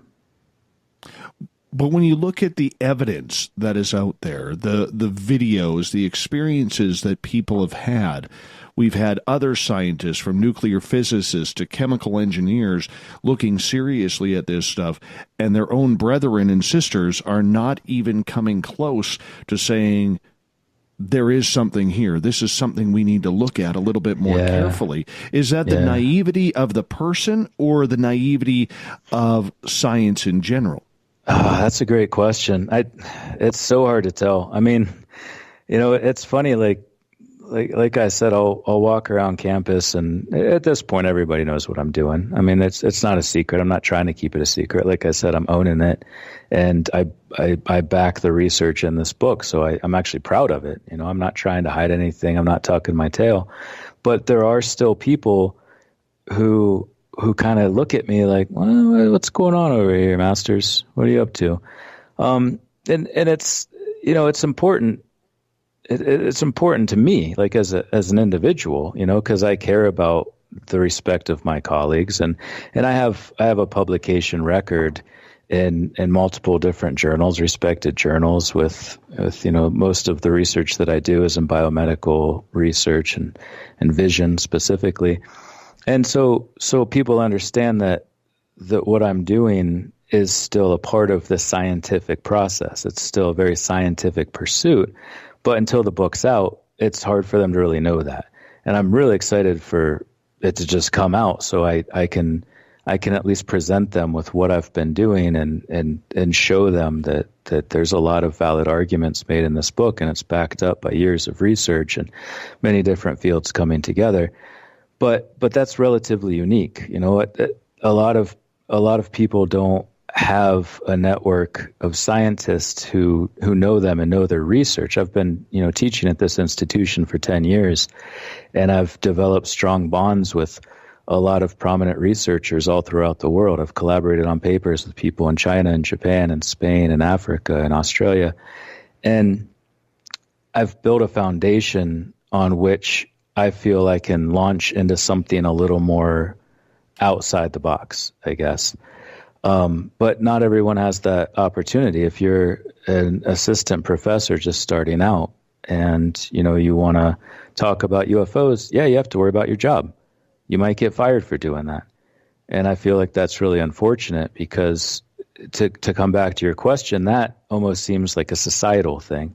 It almost seems like a cultural problem that we should be dealing with on a cultural level. But I think it takes individuals sticking their heads out and saying, you know what, I believe in the science behind this. I believe in the arguments being made. I believe in this strong abductive multidisciplinary approach. And I think if more people start doing that and we can sort of build momentum behind it, it might be possible to combat some of that negative force, that inertia coming from the other direction, both culturally, individually, within individual disciplines, that's trying to keep that from happening. So I to be honest, I think it's different with everybody. It's different with each individual, but I think it does start from a societal problem, a sort of just we get used to saying, no, these people are crazy. It's just a phenomenon that's all made up and there's nothing going on here. And obviously anybody that talks about UFOs is an insane person. So I think it needs to happen on an individual level. It needs to happen within institutions, and it definitely needs to happen in the media and within our cultural institutions as a whole. So when you look at your colleagues, those who are taking you seriously and those who are basically claiming that you're wasting your time looking into this UFO phenomena, how do you deal with the idea that there are people in your field, as science is supposed to be a very open-minded field, that are closed-minded on this subject? Yeah, I know. It's kind of hypocritical, isn't it? It's a bit of an oxymoron if you think about it, because the whole purpose of science is to ask questions, to try to find new ways of understanding things that aren't necessarily easily explainable. And it's for that reason that in the epilogue of my book, it starts out with a quote by John Wheeler, one of the most prominent physicists of all time. And it says, in any field, find the strangest thing and then explore it. And there's some truth in that. You know, like if we're not asking difficult questions that push the boundaries of our understanding and our knowledge, then what are we really doing? You know, obviously we can learn a lot from working within our fields and with working within current knowledge, but to really push things forward, it takes stick in your head. Most of the Nobel Prizes are given to people who just really had a crazy idea, and then it turns out that they were right. And there's a lot of, I'm not saying that that's the case with this situation, of course, but there's always, we need that. That's healthy for science. Carl Sagan was one of the biggest advocates of having an open mind, but still being cautious, being skeptical, really looking at what's coming into that open mind and filtering it and being aware of all of these different logical fallacies, you know, all of these different arguments that can be made that really aren't supported by anything. And I think it's really important that we do that as individuals, as scientists, but also still recognize that that's what we do as science. That's the whole purpose of tenure. That's the reason tenure exists, is to give scientists a level of protection, to allow them to ask those questions that might otherwise get them fired, which is beneficial for science as a whole. It allows us all to learn more and to gain more insight if there are people that are allowed to, write books about time travel and aliens, I guess. So how do you open up the minds? How do you bring those theories out that are going to make other scientists open up their minds? I think it takes solid science. I think it takes a really a scientifically fastidious approach, one that's really written for those scientists. And one of the early chapters in this book, I highlight some of the research that's been done that looks at some of the pseudoscientific approaches, and the word science gets thrown around a lot in UFO studies, and there's a lot of books where they put science on the front and then expect that people believe that that's actual science, and it doesn't take long to recognize that it's not. But if you are actually talking to scientists, if your objective isn't to just mislead laypersons, but it's to actually have a conversation within the scientific community and with your scientific academic colleagues, I think that's a new conversation that we haven't really been having. And like I say in the book, in that whole discussion about logical fallacies and about the way that science has been bastardized in the recent past and the way pseudoscience has sort of taken over the mainstream in many ways, is that I wrote this book for my academic colleagues as much as anyone else. I look forward to them reading it, and I look forward to talking to them about it, and I look forward to them, poking holes in it. And that's how we learn. We learn from putting something out there, having everybody look at it from all of these different viewpoints, and building something better in the future, and growing something new out of that, and planting new seeds that fall from the new plants that grow from that slightly richer soil. And I think that this could happen with this book, and I'm hopeful that it does, because I'd really like to engage my scientific colleagues on this question. What's the biggest backlash that you have from them as we got about 2.5 minutes to go before the break? Biggest backlash? Probably just the weird looks I get at committee meetings for various things. I don't know. I mean, I guess I've been lucky so far, is that I haven't really had backlash. There's been a lot of support, and I've been really excited to see that.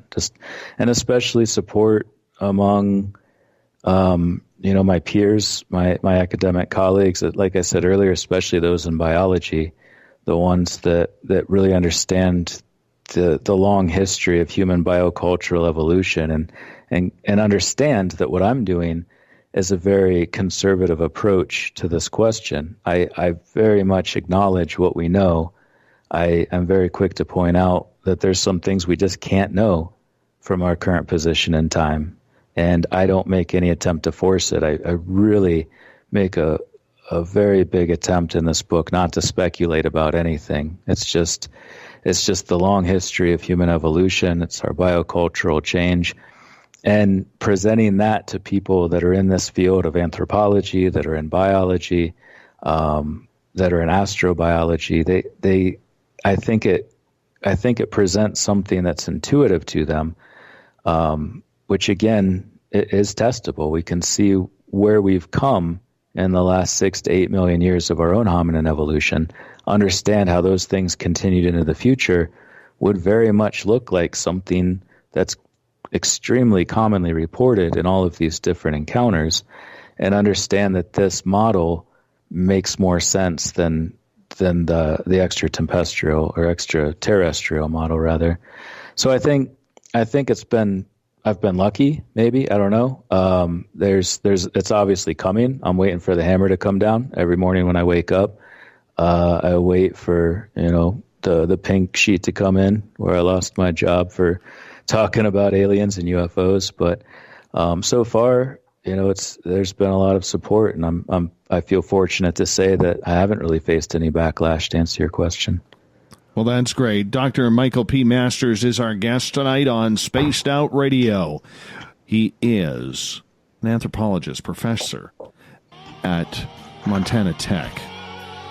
So make sure you check him on out. He's got a brand new book coming out in just a couple of weeks called Identified Flying Objects, a Multidisciplinary Scientific Approach to the UFO Phenomenon.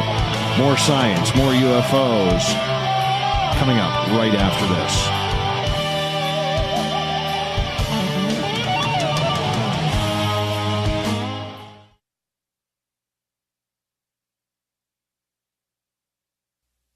You're listening to Spaced Out Radio Live with Dave Scott on the Deep Talk Radio Network.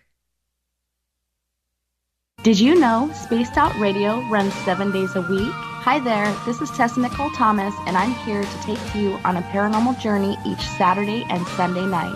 Why change the station when you have it all right here? Together, we'll hang out and share some strange and scary stories. And don't forget, we have Psychic Sundays as well, so come tune in Spaced Out Weekend. We get going at 9 p.m. Pacific, midnight Eastern, only at spacedoutradio.com, where we own the night. Visit purpleplates.com today. For over 40 years, the Purple Energy Plates have been delivering amazing results for their many customers. Inspired by the great genius Nikola Tesla, the harmony, healing, and energetic effects of the plates have proven over and over to be beneficial and often miraculous to thousands of customers. Check their site for daily specials and choose from their many energy products. You won't be sorry. Visit them today at purpleplates.com. Hi there, this is Geraldine Orozco from San Francisco's Bay Area Meditation. I invite you to join me the first Tuesday of every month with Dave Scott for Spaced Out Radio's The Spiritual You. In this fast-paced world we live in, it's time for you to take some time for you. We'll cover every possible subject from powerful meditation to healing techniques to your own intuition and spirituality. So come join us for The Spiritual You. A timepiece is a reflection of who you are, and what better way to show off the real you than with an Escape watch? Escape is a lifestyle brand accessorizing your days and nights. Choose to escape and create the life of discovery that you deserve. Dream, play, unite with your own personalized Escape watch. Head to escapewatches.com. There is no time like the present to enjoy your escape. Use promo code SMF2017 for your 20% discount today. Heading to Vancouver and looking for a night on the town? The Moose Vancouver is the bar that never stops rocking until 2 a.m. every night. The Moose has great food with everything on the menu from $6.95 to $8.95. Fantastic, vibrant staff and rock and roll that will bring you back to when the music was real, the hair was long, and the guitars were rocking. Get your party on at the Moose Vancouver, the official party bar of Spaced Out Radio. Hi, George Norrie here. Are you ready for UFO MegaCon, the immersion event? 7 days, 8 nights, 50 new speakers, UFO military witnesses, experiencer groups, skywatches, and so much more. Join me at UFO MegaCon, March 24th through the 30th in Laughlin, Nevada. Truly the one and only new information conference of the year. Now check it out at UFOMegaCon.com. That's UFOMegaCon.com. We're bringing scientific thought to the paranormal. Hi there, this is Spaced Out Radio scientist Chris Cogswell. Join me, Chris Zuger, and Dave Scott the second Wednesday of every month, where we break down the who from the woo when it comes to everything paranormal. We'll investigate and try to bring sensible answers to those straight and sometimes outlandish questions people have. Hey, not everything has an answer, but we'll do our best. Listen in to Reality Paranormal only on Spaced Out Radio. So, you love talk radio? Then you'll love TalkStreamLive.com. TalkStream Live is always on, 24/7, with the best streaming talk shows. Find your favorite talkers and discover some new ones. It's free, readily available online or on mobile with any smartphone or tablet. Finding your favorite talk shows all in one place has gotten a whole lot easier. Just go to TalkStreamLive.com. Be sure to download the free apps from Google Play or the iTunes App Store. Hello, this is your guitar man, Ron Bumblefoot Thal, and I have to tell you, I love the response I get for Little Brother is Watching from Spaced Out Radio fans. It's amazing how music can inspire and make people think deeper about what's going on in the supernatural world. You can head over to my website, bumblefoot.com, to check out my music, my guitar workshops, my touring, even check out some of the hot sauces that I'm working on. And make sure you keep on listening, because with Spaced Out Radio, you know Little Brother is watching. Are you intrigued by Paranormal Talk Radio? You'll love the new Paranormal Radio app from TalkStream Live. You'll find a great selection of talk shows covering UFOs, ghosts, strange phenomena, and much more. Download the Paranormal Radio app now and start listening to the very best in paranormal talk entertainment, including the network you're listening to right now, the Paranormal Radio app, free in Google Play and the iOS App Store. Looking for a place to advertise at a very reasonable cost? Look no further than Spaced Out Radio. SpacedOutRadio.com has an advertising tab that you can click to check out our daily, weekly, and monthly packages to play on the radio, or our website including social media. From commercial spots to banners, we have it all. Check out our competitive pricing today. Are you tired of being blocked, shadow banned, or placed in jail for simply posting your thoughts on social media?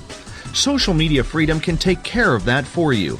Social media freedom is the newest and one of the best free new apps that allows you the freedom to post what you want when you want.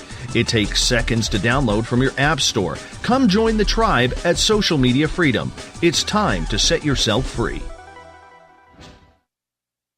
Coming soon to our website, spacedoutradio.com, is the SOR Space Travelers Club. For just $5 a month, you can get into a private area on our site where you can hang with other listeners in our chat room, post in our forum, and check out a bunch of exclusive content and store that won't be found anywhere else, including a nightly after-show party with Dave. It's going to be the best $5 a month you're going to spend. The SOR Space Travelers, only at spacedoutradio.com. You hear footsteps in the empty room above you.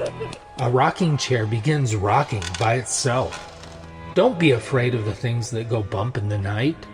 Reach for Spirit Storybox, the iPhone app the Huffington Post UK called the only ghost hunting app you will ever need. Spirit Storybox. The spirits are telling their stories. Are you listening?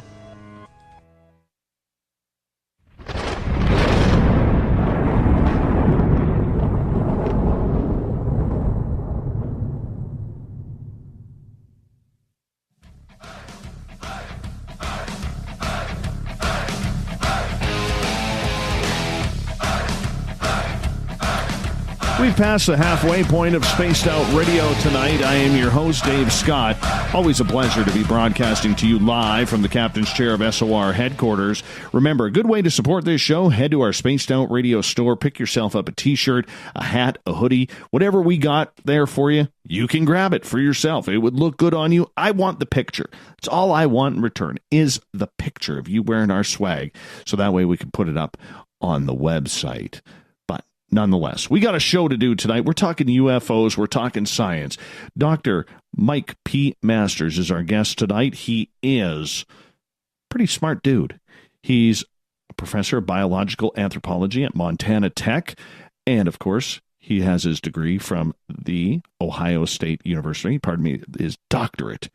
I love saying the, Mike. I honestly do. You do. It's funny. People love it or hate it. If you're from there, you love it. If you're not, you hate it, I guess. But I'm from there, so I love it. I've been laughing hysterically each time you say that's great. Well, I have to tell you why. When I was a sports reporter in Vancouver, I covered our CFL team, our Canadian Football League team, and I got to be friends with one of the defensive tackles, a guy named Brent Johnson, who played at the Ohio State. So I used to say, hey, what was it like playing in front of 100,000 people at Ohio State? He was like, no, the Ohio State. I'm like, okay, so what was it like playing at the Ohio State? No, the Ohio State. That is the most brash and cocky name Well, ever, it's not, and I though. love it. It's not. And that's what people don't understand, is I actually I did my undergraduate at Ohio University. And the whole reason that happened is because Ohio University and Ohio State University were in a lawsuit for who gets the name Ohio. And Ohio University won because they were founded earlier. So Ohio State University said, well, screw you then. We're going to add the in capital letters before it because we're the Ohio State University. So it was really because of a lawsuit between these two schools in Ohio. It's not as brazen and arrogant as it seems. And most people think that they hear that. But it is because of a lawsuit over the name Ohio. Yeah, but you got a good football team that's won a few national titles. Yeah. So they're the best. The Buckeyes are the best. There's no doubt about that. It all goes from there. Now, my friend, I want to get back into the science of UFOs because right before the break, I was talking to you about what do we have to do to get more scientists involved with this. And one of the things that I have noticed in regards to this is there is a conspiracy out there that a lot of people believe that, let's just say you as a scientist, you're able to find something about ufology, about metamaterials, about these craft or these alien beings. There's a lot of people out there who will believe that you're never going to be able to get that information to the public, whether it's through the university, whether it's through the media, because the government will come on in, take everything that you've got and basically say, yeah, you either come work for us on this or you're going to shut your mouth on this. What's your thoughts on that? Is it just paranoia?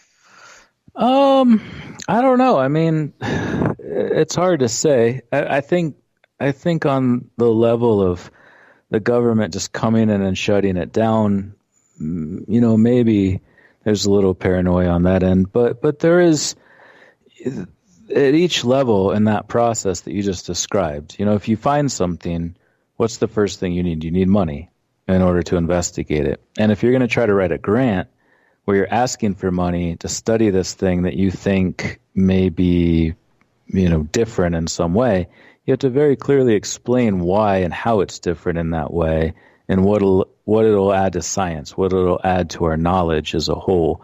And that right there is probably going to stop you in the process, is you're not going to get the money to look at it. If you fund yourself, you fund your own research in that capacity, then you get, to the point where you're ready to publish.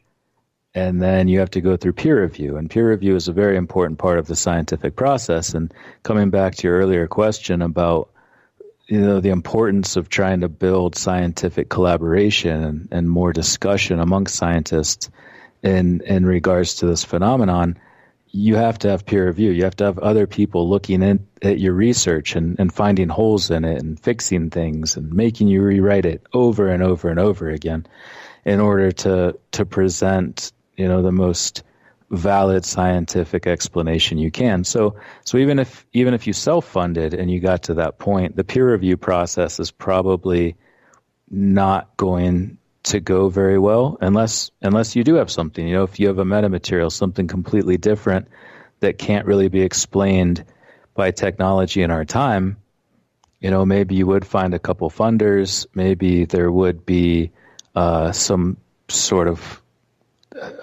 consensus among your academic peers that say, yes, they showed through nanoanalysis or electron microscopy, I can't say that word right now for some reason, that there is something unique about this material. You might carry it a little farther and you might get more interest in it. But I don't know. I mean, I think once you get to the point of, the government just rushing into your lab and shutting things down and taking it out, I don't know. I mean, I haven't worked at Area 51. I don't know what's actually going on. Obviously, we don't know the actual technology we have. Think about the stealth fighter, for instance. It came out and it was like, wow, we have this thing, and we'd had this thing for like 20 years before that, and we're probably at a point now where what we have as far as technology goes and propulsion systems and different in the arms race and the different technology we have to take into warfare, it's probably very much ahead of where we are as the public and what we know we have. So yeah, there's a long history of the government doing things that are far ahead of everybody else and the knowledge that we have, because they need to do those things in order to have some sort of equal footing in the arms race with other nations. But I don't know. I mean, I guess in every step of the process, there's always going to be pushback. But if you have something that's valid, it should be able to push through, and it should be able to get to the point where it's considered, amongst all of the people in science and hopefully probably among members of the government as well. Do you think that when it comes to this topic, considering there are some extremely smart scientists and individuals who are working for the government, whether it's in black projects, secret programs, or even on the UFO phenomenon, that they don't want any competition on this? They don't want the scientific community to take this very seriously, and they want it to stay anomalous.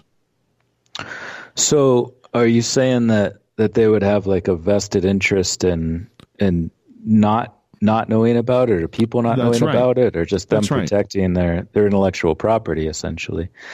Yeah, I mean, absolutely. I talk about in the book in the context of I think it was Project Greenglow, where BAE Systems, one of the biggest defense contractors in the world, was investigating the electromagnetic force in the context of electromagnetic propulsion systems, which is important, most notably because it's much stronger than the force of gravity. A lot of people think of gravity as being, this extremely strong force that holds planets to suns and holds us to the Earth, but the electromagnetic force is actually 10 to the 40 times stronger than gravity. And in the context of being able to harness this incredible force and the power of electromagnetism, it would be an incredible propulsion system. And a lot of these UFO reports really describe the effects of electromagnetism, cars turning off, radios turning off, compasses spinning wildly, even at places they'd been, like, crop circles and places like that. So that would seem to be a part of the equation. And one thing I talk about in the book too is how the electromagnetic force could be an important part of time travel as well. Creating closed time-like curves, reorienting light cones toward the past so that we can actually travel into the past without having to work with something like a supernova or a black hole to create that same space-time warpage by using electromagnetism to do that. So yeah, I think technologies that people develop, whether it's for military purposes, the military-industrial complex. I mean, all you have to do is look at history to understand just how powerful the military-industrial complex is, and especially lobbies, the defense contractors, all of the different congressmen and senators who are just in the pocket of these defense contractors. There's money there, there's power there, there's national security there. There's no doubt that if you have a technology that's proprietary, that you own the intellectual rights to, or that you have that nobody else does, it's not just about, what I have that you don't or how much money I can make, but we're talking about, world domination. It's been the case for the entire history of humanity. Once you invent something that's better at killing people, you and that technology spread. You spread by taking that technology that's better at killing people with you. The Copper Age, the Bronze Age, the Iron Age, the Gunpowder Age, the hopefully not nuclear weapons age, but all of these different technologies have allowed people to be dominant within their time period. And if you were able to develop a material or control the force of electromagnetism, it would most certainly give you an edge over other people and over other countries, and you would do anything you could to protect that. There's no doubt about that. Do you think, though, that it all ties into one? Universal life, UFOs, extraterrestrials from different planets, wormholes, different portals, space-time continuum, time travel. Does it all tie into one, in your opinion? Yeah, I think there is sort of an Occam's razor thing here. I think all of the different models that have been put out there, each and every one offers something. They all offer a different way of looking at this thing and trying to understand it. And an argument I make in the book is that we probably wouldn't have any need to talk about this if it didn't exist. And we wouldn't have had all of these governmental institutions and high-ranking military officials and high-ranking scientists and all of these different institutions like Project Sign, Project Saucer, Project Grudge, Project Magnet in Canada, which was a much more collaborative and openly inquisitive scientific endeavor compared to the ones in the U.S. that were trying to quell interest in the subject. We wouldn't have funded these, and they wouldn't have existed for so long if there wasn't actually something going on. And so I do feel that this is a real phenomenon that needs to be understood, and there's a lot of different models to try to explain it. I obviously am partial to the time travel model and just wrote a 306-page book about that. But I don't think that we should ever discount anything at this point. We don't know yet. and I'm very cautious about that in the book, and I point this out. And one of my peer reviewers suggested that I write about this, and when I start discussing the physics of time travel and the physics of time and how little we know about time and time travel itself, is to really to put out there straight away what we know, what we don't know, and what we can't know from our current perspective in time. And there's a lot of things that we just can't. I mean, it's easy to look at where we are and look at all of these things we've done and all of the things we've accomplished and how far we've come, but there's a lot we don't know. And if you went back even 200 years compared to now, that's a very short period of time in the context of the evolution of our culture and our technology and our knowledge in general. You go another 200 years in the future, what's that going to look like? Another 10,000 years in the future, another 50,000 years in the future. So I feel, in a way, like this book I'm writing, if I'm correct, if these are our future descendants coming back through time, this is going to seem extremely primitive to them. You know, the things that I'm talking about in this book are going to seem like, oh my God, what time period was he from? Like this is ancient knowledge, you know? So I think it's important to recognize all forms of knowledge, everything that we can take into account right now in our present time, we should, because it's all we have. We can't look forward yet. We don't know what's coming. And all we can do is look at the past and look at the present and try to put all of that together and form some holistic consensus or some holistic understanding of this phenomenon with the best knowledge available to us. So what do you think of when you hear these people who say they're getting alien downloads and messages from star systems and star beings about peace, love, light, and all sorts of technological advancements? Do you buy into that, or do you think that is just people or certain people seeking attention? I don't know. I mean, I'm not going to put anybody down, like their experiences or what they feel is happening to them or what may actually be happening to them. If it's peace, love, light, I think that's awesome. If it's like murder, death, kill, then, you know, maybe we should talk to them about that. But if it's happy stuff like that, if it's a peace-loving energy that they feel like a connection to the universe, I don't have that. I can't speak to that. I do, you know, I have memories from dreams. I have deja vu in a very, very intense way where I dream things and then it happens. So I sort of see it coming in a subconscious way. And obviously remember the dreams as an awake person. So I understand that connection between the past and the future. But beyond that, I mean, I think a lot of people are maybe more in tune with the energy of the universe than I am. And who am I to say that they're not? You know, just because I don't experience it doesn't mean that they're not. And I think that's awesome that they feel a connection in some way with things that transcend their own place and time. I guess I'm kind of envious. In fact, I wish I did have that ability to experience something in a more, you know, non-tangible, celestial kind of capacity. We got about 4 minutes left before we got to go to break at the top of the hour. Dr. Michael P. Masters is our guest tonight on the show. We are talking UFOs, technology, time travel. I got a question from the audience. This one comes from Donna, and she is asking, Dr. Masters, what do you think about anti-gravity material at the center of the universe, repelling matter in the universe and keeps the speed of expansion accelerating? Yeah, that's a great question. The expanding universe model has been around for a long time. It still is.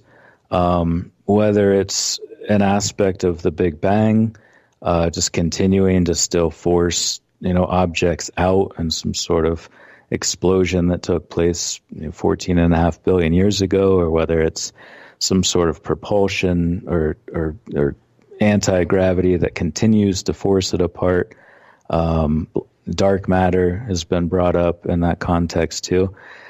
That's it's one of the bigger questions of our time. Like, what is happening to the universe? Where do things go and they get sucked into a black hole? What's forcing things apart? What's drawing them together? Obviously, we understand gravity. One of the big stumbling blocks, too, and especially in the context of time travel, is trying to circle the square between quantum mechanics and gravity, this unified theory of the universe. And what your listener asks is a big part of that. You know, it seems like we're still missing a piece of the puzzle there, and that question is a very good one, because it sort of hits at one of those big questions in physics right now. Do you believe that we are going to get the answers that we need to in our lifetime to see where the time travel aspect goes, where the alien connection goes? What do you think? I think, you know, it's funny because when I talk about this with people, they're, you know, they understand the fact that, yes, it's testable and we could eventually find out, but then they're always sort of disappointed. They're like, well, but wait, we won't know. We'll be long dead by the time that we actually figure out how to time travel. But no, if it does become a reality in the future, it really doesn't matter what we are or are not able to do, because at any point in the future, once we decide that people from the past at a specific time can know or would want to know or would be open-minded enough to know, or whatever roadblocks have been in place up to the present, we could know. We could know tomorrow. You know, they could decide that, yeah, we've been doing this the whole time. I guess we'll let them in on a little secret. I don't know. But no, I don't think we're going to have to wait tens of thousands of years to know whether or not this is accurate. I think we could potentially, and I would hope, to know within our lifetimes. I think that would be awesome. We only got about 40 seconds. Do you think that there are people who are already in the know of the answers? Do you think that, as Robert Bigelow says, the truth is already here? We're just not open-minded enough to it? I think, yeah, I kind of do. 40 seconds. We can, you know what? Let's hold on that, okay? Because I think that's a big question, and we'll come out of the break in regards to that, okay? Because I think that's an important topic for us to hit as well. So You just sit tight, and that way we got a little bit more time to elaborate. Dr. Michael P. Masters is our guest tonight on Spaced Out Radio.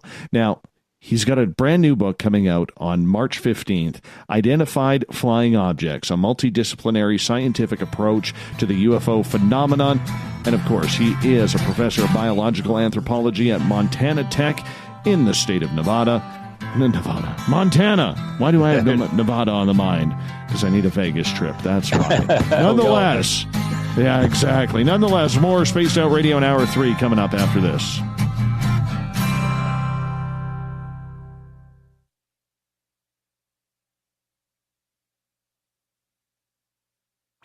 Come hang out with Spaced Out Radio, where we own the night. This is Carl. You can follow Dave on Twitter at Spaced Out Radio, and during the show, use the hashtag Spaced Out Radio to chat with us live.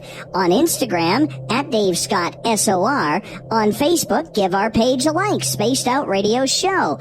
SOR archives are free on YouTube at Spaced Out Radio. Come join us, or I will come join you. See you at your window. At spacedoutradio.com, we have a little bit of everything for you to stay up late.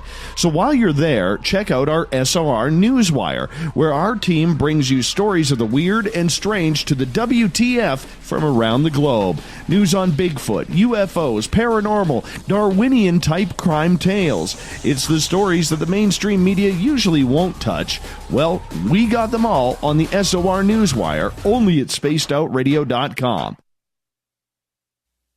You're listening to Spaced Out Radio Live with Dave Scott on the Deep Talk Radio Network. Find your escape where time has no limits. It's about living today and cherishing the heritage of yesterday.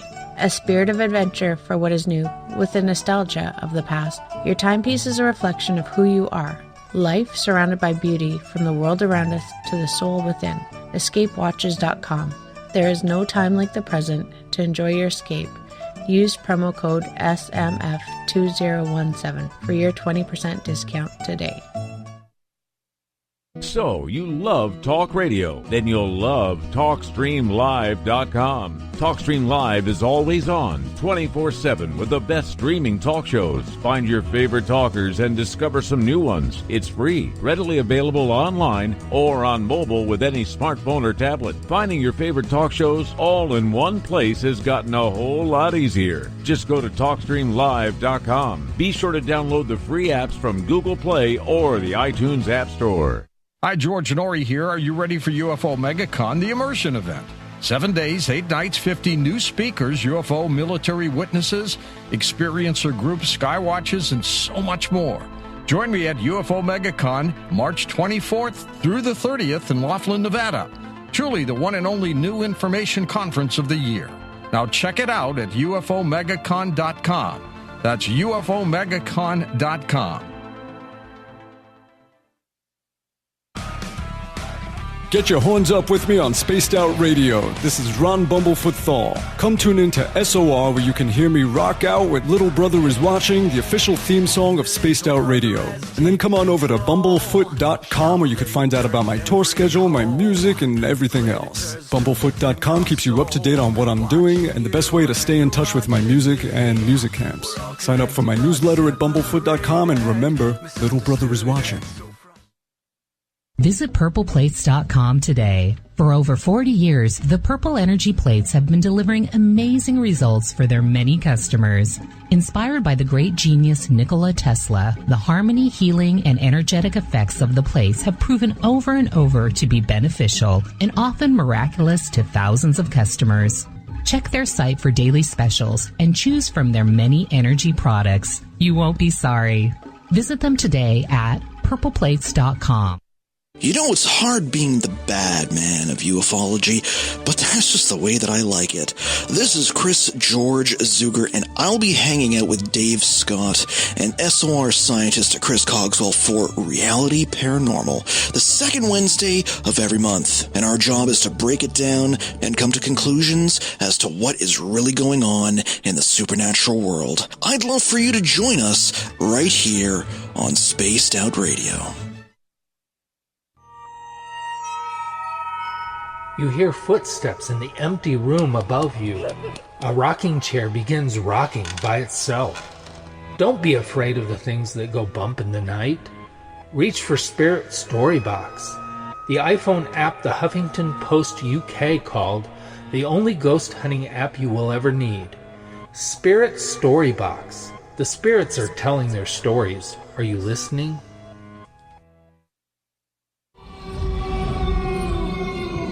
Hey, this is Canadian Paranormal Investigator Mike Moore. The third Wednesday of every month, I'll be teaming up with Dave Scott to bring you Ghosts of the Great White North. Each month, we will bring on guests from across Canada to discuss their ghostly encounters. Canada is a paranormal hotbed with stories you've never heard, so we're going to bring them to you. So get comfy on your Chesterfield, grab a donut, and join us, eh?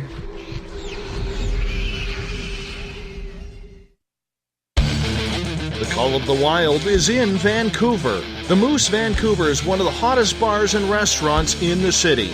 Open until 2 a.m. nightly, the Moose will rock you like a hurricane all night long. Great food with everything on the menu at $6.95 near the corner of Nelson and Granville. Get your horns up and come rock with us. The Moose Vancouver, the official rocking bar of Spaced Out Radio.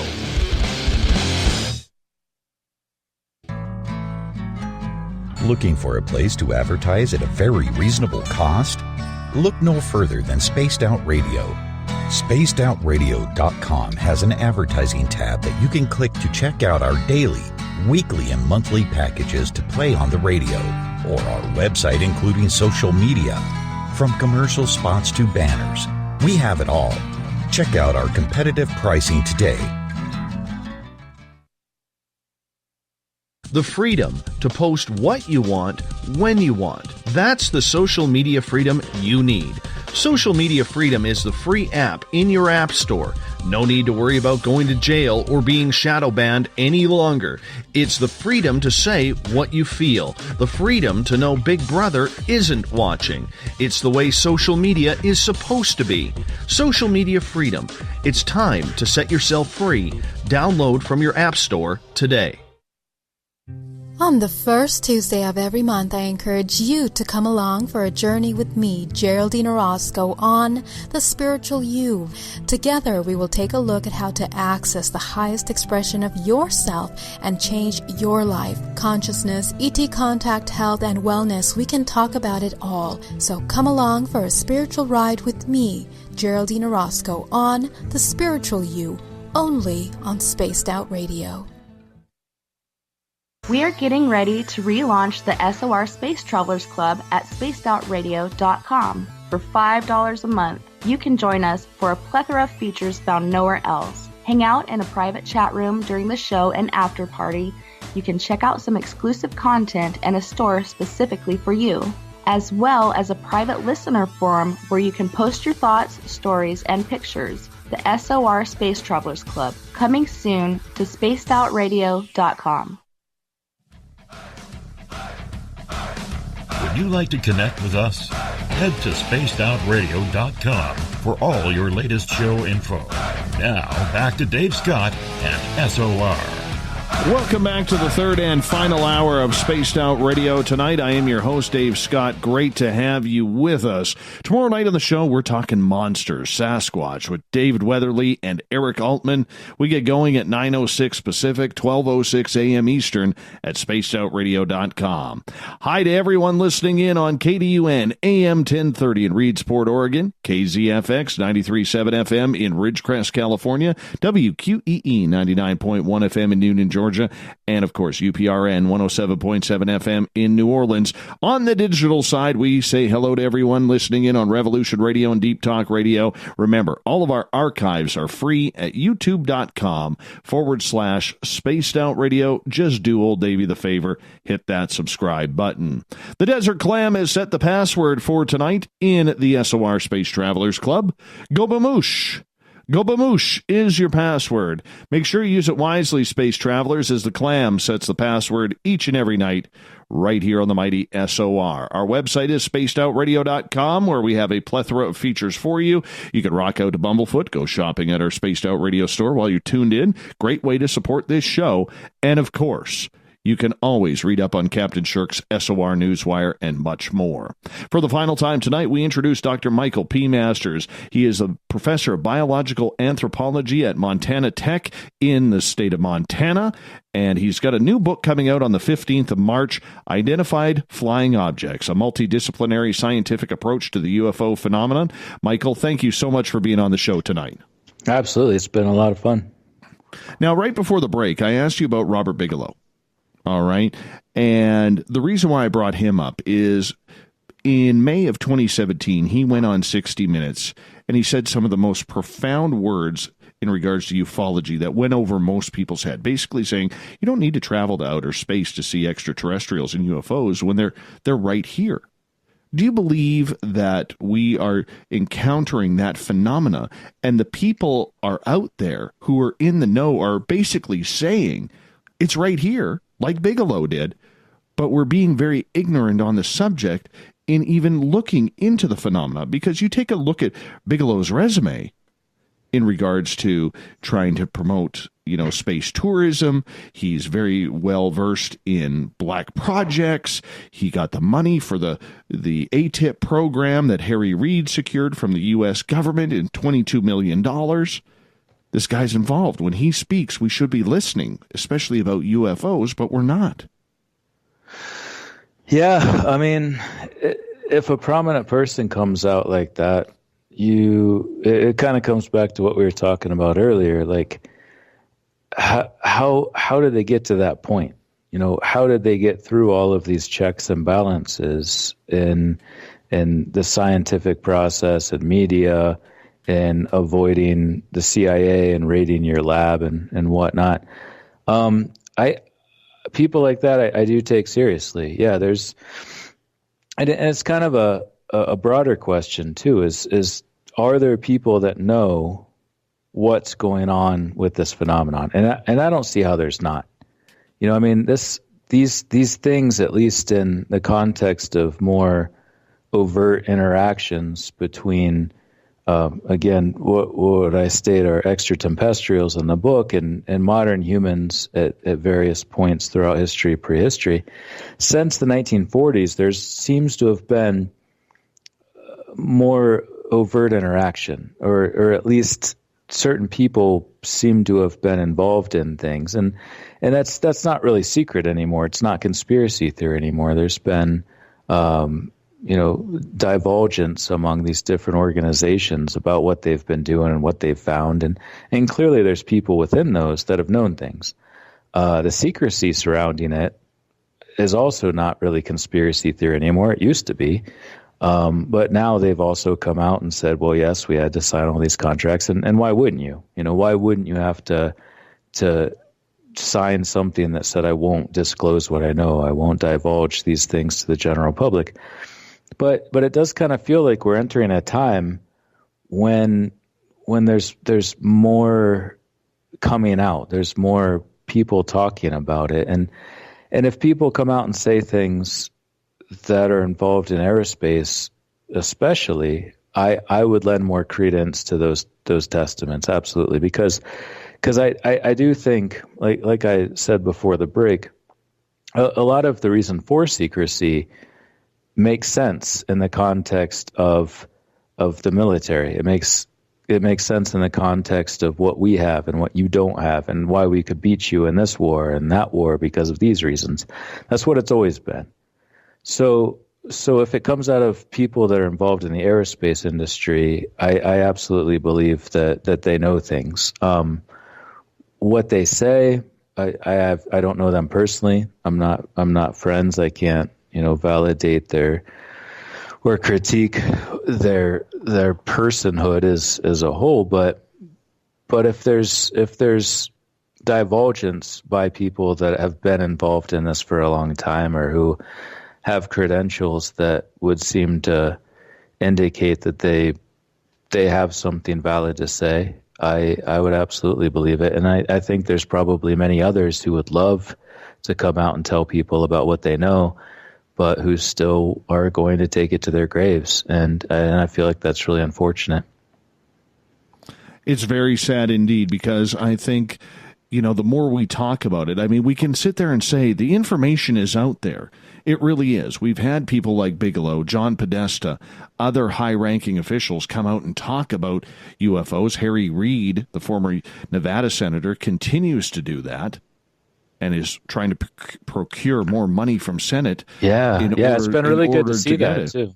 It's been really good to see that recently too, that there's people in government that aren't just the military, or they aren't just the aerospace industry. And again, that the government is a part of the military industrial complex, that you can't hide that fact. But no, it's been great to see him, especially toward the end of his career, and it's really unfortunate that things played out the way they did for him. But the fact that he's coming out now and really, coming to the media and saying, look, we need to start talking about this, I find it extremely encouraging.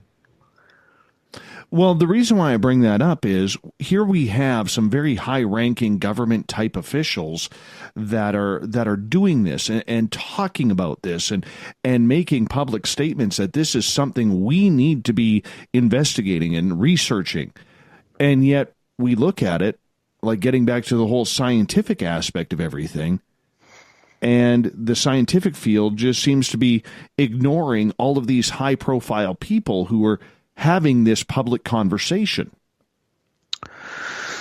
Yeah, I know. There's a really big disconnect right now, and the title of chapter 2 is "Why is this topic so taboo, and what can we learn by moving past the stigma?" And the first 3 quotes are by Fife Symington, the former governor of Arizona, the Arizona Lights, and he's seen this. He understands this. Nick Pope, talking about how we need science to look at this. Richard Haynes, chief scientist of the National Aviation Reporting Center, saying the same thing. There's a lot of people that are calling for this, that are saying, why isn't science looking at it? And it all comes, I mean, a lot of this show tonight has been centered around this, and I think it's great because it's a really important thing that we need to talk about. And most of what I've been talking about so far has been the nitty gritty aspects of the book and the aspects of human evolution and time travel and physics and anthropology. But I feel like tonight we've touched on something that's almost more important than any of it. Is how do we start talking about this? How do we get past this and start actually having a conversation where I don't have to feel like I'm occasionally embarrassed because of what I'm researching and what I'm talking about, where none of us have to, where we can just put that aside and actually have a conversation. And until that happens, you could make the argument that none of the other stuff even matters. That until we can really just put all of this, just have a conversation, we're not really going to move forward in any meaningful capacity. So I've really enjoyed just trying to address that situation and talking about the fact that we need to move past. We need more science, yes, but we need media involved. We have to get past the sensationalized media where everything's just an instant story and then it's over and then we move on to the next thing. We need to have a conversation that takes place in respectable media outlets and all media outlets. Everybody needs to come together and just talk about something that's happening where if you have people like Harry Reid showing up, where you have Tom DeLonge showing up and all of Bigelow showing up that are saying, look, it's time we just talk about this and we figure it out and we do it. Why can't we just do that? And I think it's time we do, honestly. What's your thoughts on Harvard astronomer Avi Loeb basically refuting to go along with his colleagues who are saying that Oumuamua was not an alien structure, that we haven't been visited, and yet here he is putting his neck on the line, basically saying, look, I do believe aliens are here and aliens are around and in our solar system and universe. What's your thoughts on that? My first thought is that he's got a cool name because I named my son Avi, so I can get on board with that. I respect his tenacity. I feel like we're kindred spirits in the sense that we're trying to push forward with something that may be a bit taboo still. To be honest, I haven't looked into his arguments much. I'm aware of it. I definitely saw that he was stating things. I think it was something about, you'll have to correct me if I'm wrong, but it was something about some sort of craft or starship or something that was just outside. They thought it was some sort of probe. Yeah, and it was in our solar system, right? Yes. Okay. Yeah. I mean, if he has the evidence to back it up, it's obviously something I'm going to have to look into more. I saw it come out, and I respected what he was doing, but I can't really comment on what specifically he was saying or his personal motives for doing so. I don't know the guy. I haven't read the science.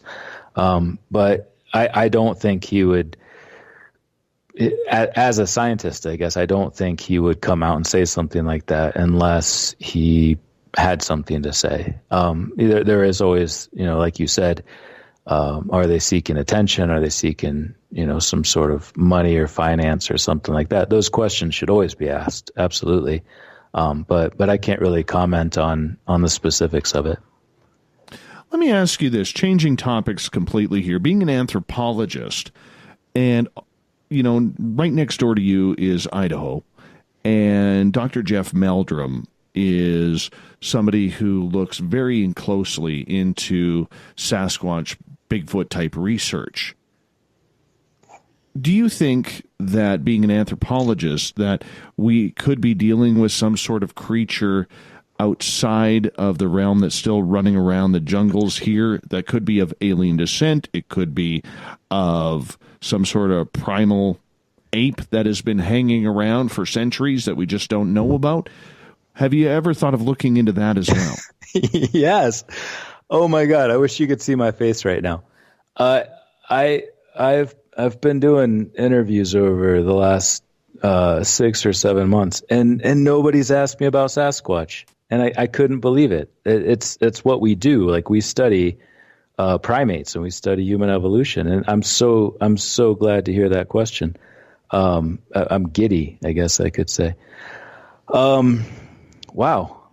So Sasquatch is a really interesting situation. We have, a lot of the arguments that are made are Gigantopithecus, an ancient Asian primate that they study in primatology, could have maybe evolved into a Sasquatch creature. Man, I'm kind of flustered all of a sudden. I wasn't expecting this question. Well, I guess to throw curveballs every day. Yeah, no, I appreciate that. Man, I just assumed nobody would ever make the connection between anthropology and Sasquatch, I guess. But I'll be honest, I'm skeptical, only because, not that I don't think that there could be another bipedal hominin, and they would definitely be hominins because they're bipedal primates like ourselves, and we're the only ones within the primate order that are terrestrial habitual bipeds. I definitely don't disregard the fact that there could be other habitual terrestrial bipeds. However, I find it hard, with as large as the human population has become, that we just haven't ever found their bones or their skulls or any of the things that we find all the time when we're doing archaeological digs. Like, I've worked on paleoanthropological digs in South Africa and France, and more recent Native American digs throughout Montana and Ohio.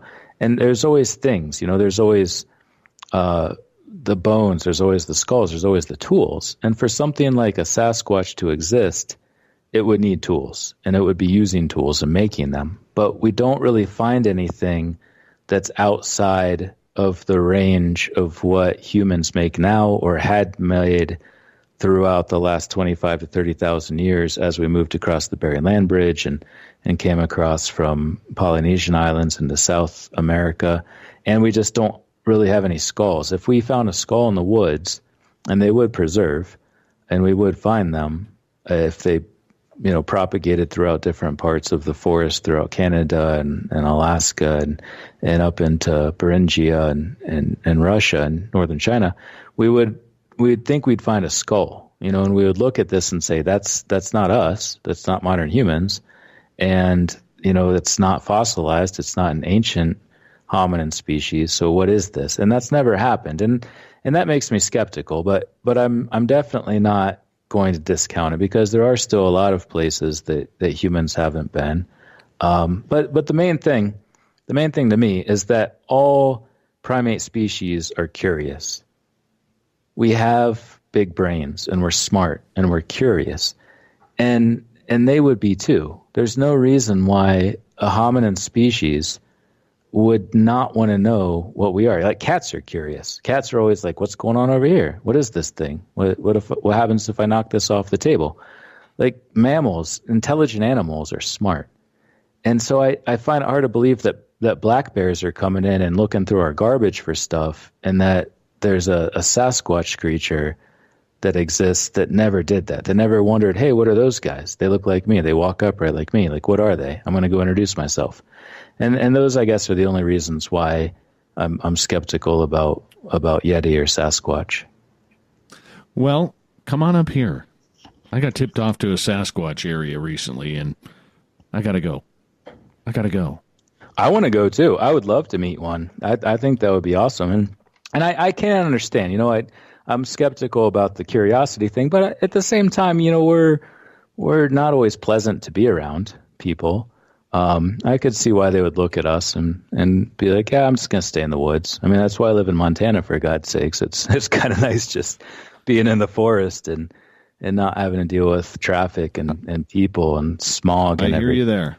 Yeah. I hear you there. But you're not that far from the Canadian border. You're only about I'm just adding it up here, probably about a 7-8 hour drive from me. Not even. No, we went to Calgary for a conference a few years ago, and I think it took about 5 to get to the border. I'm way northwest you're of right. you. I'm way northwest. No, you're right. Vancouver's definitely west. That's probably about 9 hours. Yeah. Door's open, my friend. The door is open anytime you want to come looking for a Bigfoot. Yeah, we'll go on a Yeti hunt together. I'd love that. Oh, for sure. For sure. I can't wait for the snow to melt. The perfect condition right around here when it comes to that is you have to wait till it's warm enough so the roads have no snow on them, but the hillsides still do, so that way you can use the snow to track. That's what we're waiting for. That is what we're waiting for. Yes. All right. We're doing a Yeti hunt in the spring then. Absolutely. Come on up. Why not? Right. Why not? My friend, we only have about 3 minutes left with you tonight.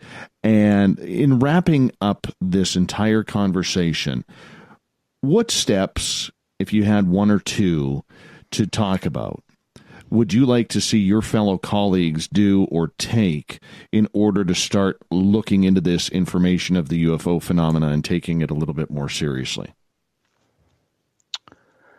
I think step one would be opening the mind a little bit. I think that's an important first step.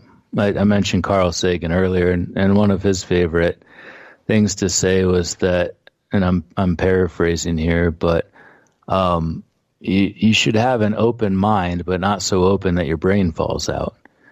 And I think that's important. You know, we still need to be conscious of logical fallacies and speculation and pseudoscience, but we still need to just get past this long-standing stigma that's unfortunately tainted discussions about this.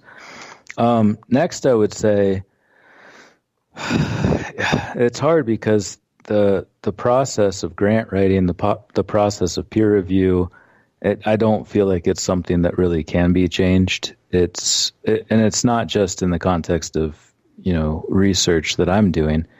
There's just a lot of problems with it. And the fact that we publish articles and we review books and we don't get paid for it, that there's, the good old boys of every field. There's these entrenched males, unfortunately. It's usually males that are kind of keeping people from doing things. There's a systemic problem that goes beyond just UFO research or any sort of research into things that aren't commonly investigated. I think we need to move past this culture of misogyny that exists within different academic fields, and there has been a lot of progress. It is moving forward, right? But I think there's more that can be done there. And I think, lastly, I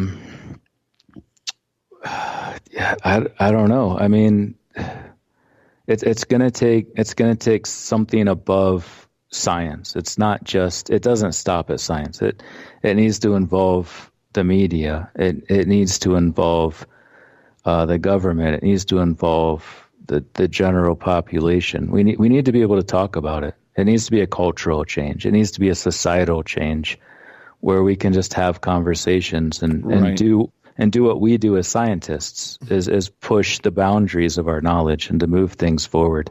And I think that's going to start from the top and trickle down to science and scientists in the end. Beautiful. Dr. Michael Masters, thank you so much for coming on Spaced Out Radio tonight. Good luck with your brand new book, Identifying Flying Objects, a Multidisciplinary Scientific Approach to the UFO Phenomenon. Comes out March 15th. Make sure you look for it, everyone. Coming up next, we got the SOR Newswire and the Thought of the Day. We'll be right back.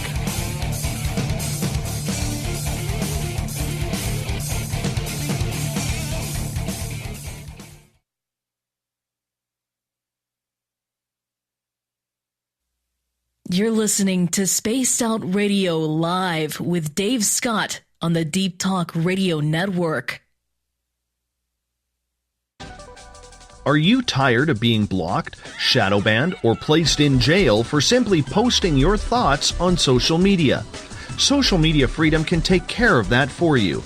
Social media freedom is the newest and one of the best free new apps that allows you the freedom to post what you want when you want. It takes seconds to download from your app store. Come join the tribe at Social Media Freedom. It's time to set yourself free. Are you intrigued by Paranormal Talk Radio? You'll love the new Paranormal Radio app from TalkStream Live. You'll find a great selection of talk shows covering UFOs, ghosts, strange phenomena, and much more. Download the Paranormal Radio app now and start listening to the very best in paranormal talk entertainment, including the network you're listening to right now, the Paranormal Radio app, free in Google Play and the iOS App Store. Looking for a place to advertise at a very reasonable cost? Look no further than Spaced Out Radio. SpacedOutRadio.com has an advertising tab that you can click to check out our daily, weekly, and monthly packages to play on the radio, or our website including social media. From commercial spots to banners, we have it all. Check out our competitive pricing today. Did you know Spaced Out Radio runs 7 days a week? Hi there, this is Tessa Nicole Thomas, and I'm here to take you on a paranormal journey each Saturday and Sunday night. Why change the station when you have it all right here? Together, we'll hang out and share some strange and scary stories. And don't forget, we have Psychic Sundays as well, so come tune in Spaced Out Weekend. We get going at 9 p.m. Pacific, midnight Eastern, only at spacedoutradio.com, where we own the night. We're bringing scientific thought to the paranormal. Hi there, this is Spaced Out Radio scientist Chris Cogswell. Join me, Chris Zuger, and Dave Scott the second Wednesday of every month, where we break down the who from the woo when it comes to everything paranormal. We'll investigate and try to bring sensible answers to those straight and sometimes outlandish questions people have. Hey, not everything has an answer, but we'll do our best. Listen in to Reality Paranormal only on Spaced Out Radio. Visit purpleplates.com today. For over 40 years, the Purple Energy Plates have been delivering amazing results for their many customers. Inspired by the great genius Nikola Tesla, the harmony, healing, and energetic effects of the plates have proven over and over to be beneficial and often miraculous to thousands of customers. Check their site for daily specials and choose from their many energy products. You won't be sorry. Visit them today at purpleplates.com. Hi there, this is Geraldine Orozco from San Francisco's Bay Area Meditation. I invite you to join me the first Tuesday of every month with Dave Scott for Spaced Out Radio's The Spiritual You. In this fast-paced world we live in, it's time for you to take some time for you. We'll cover every possible subject from powerful meditation to healing techniques to your own intuition and spirituality. So come join us for The Spiritual You.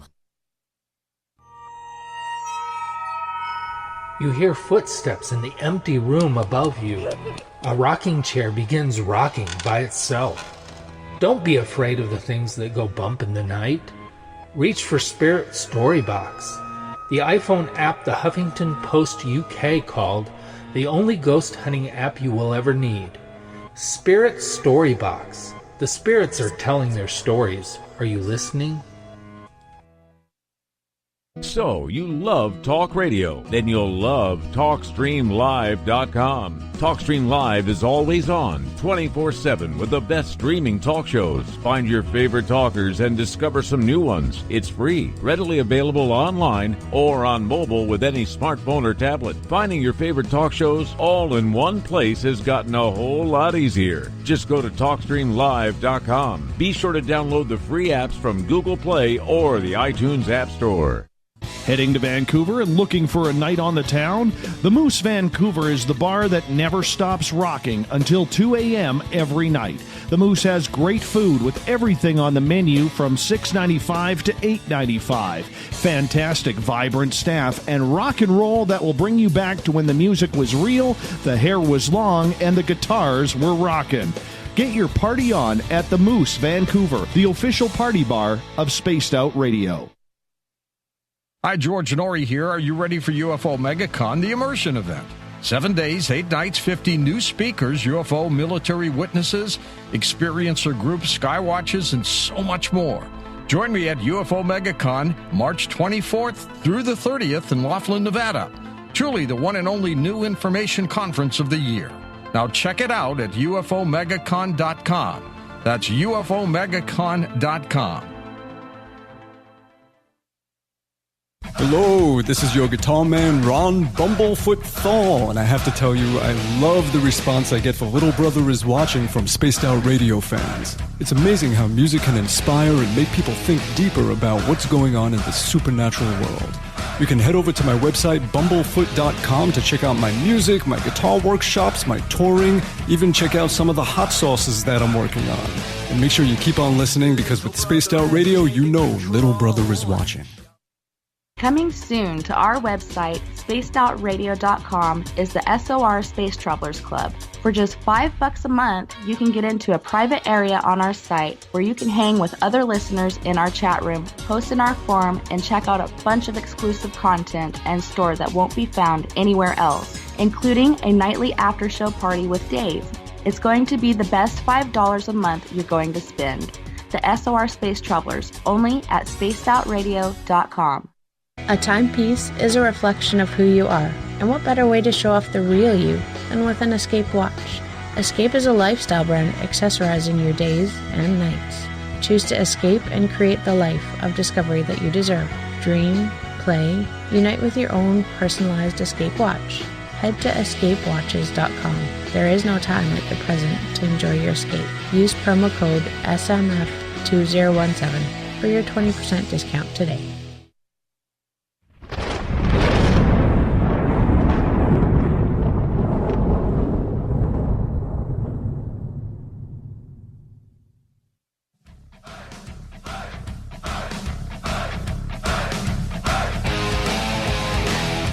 We've rounded third. We're heading for home tonight on the mighty SOR.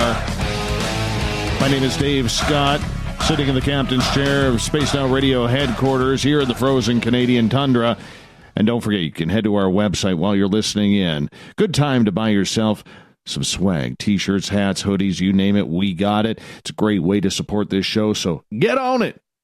Head to our website, spacedoutradio.com. Click on the shop tab.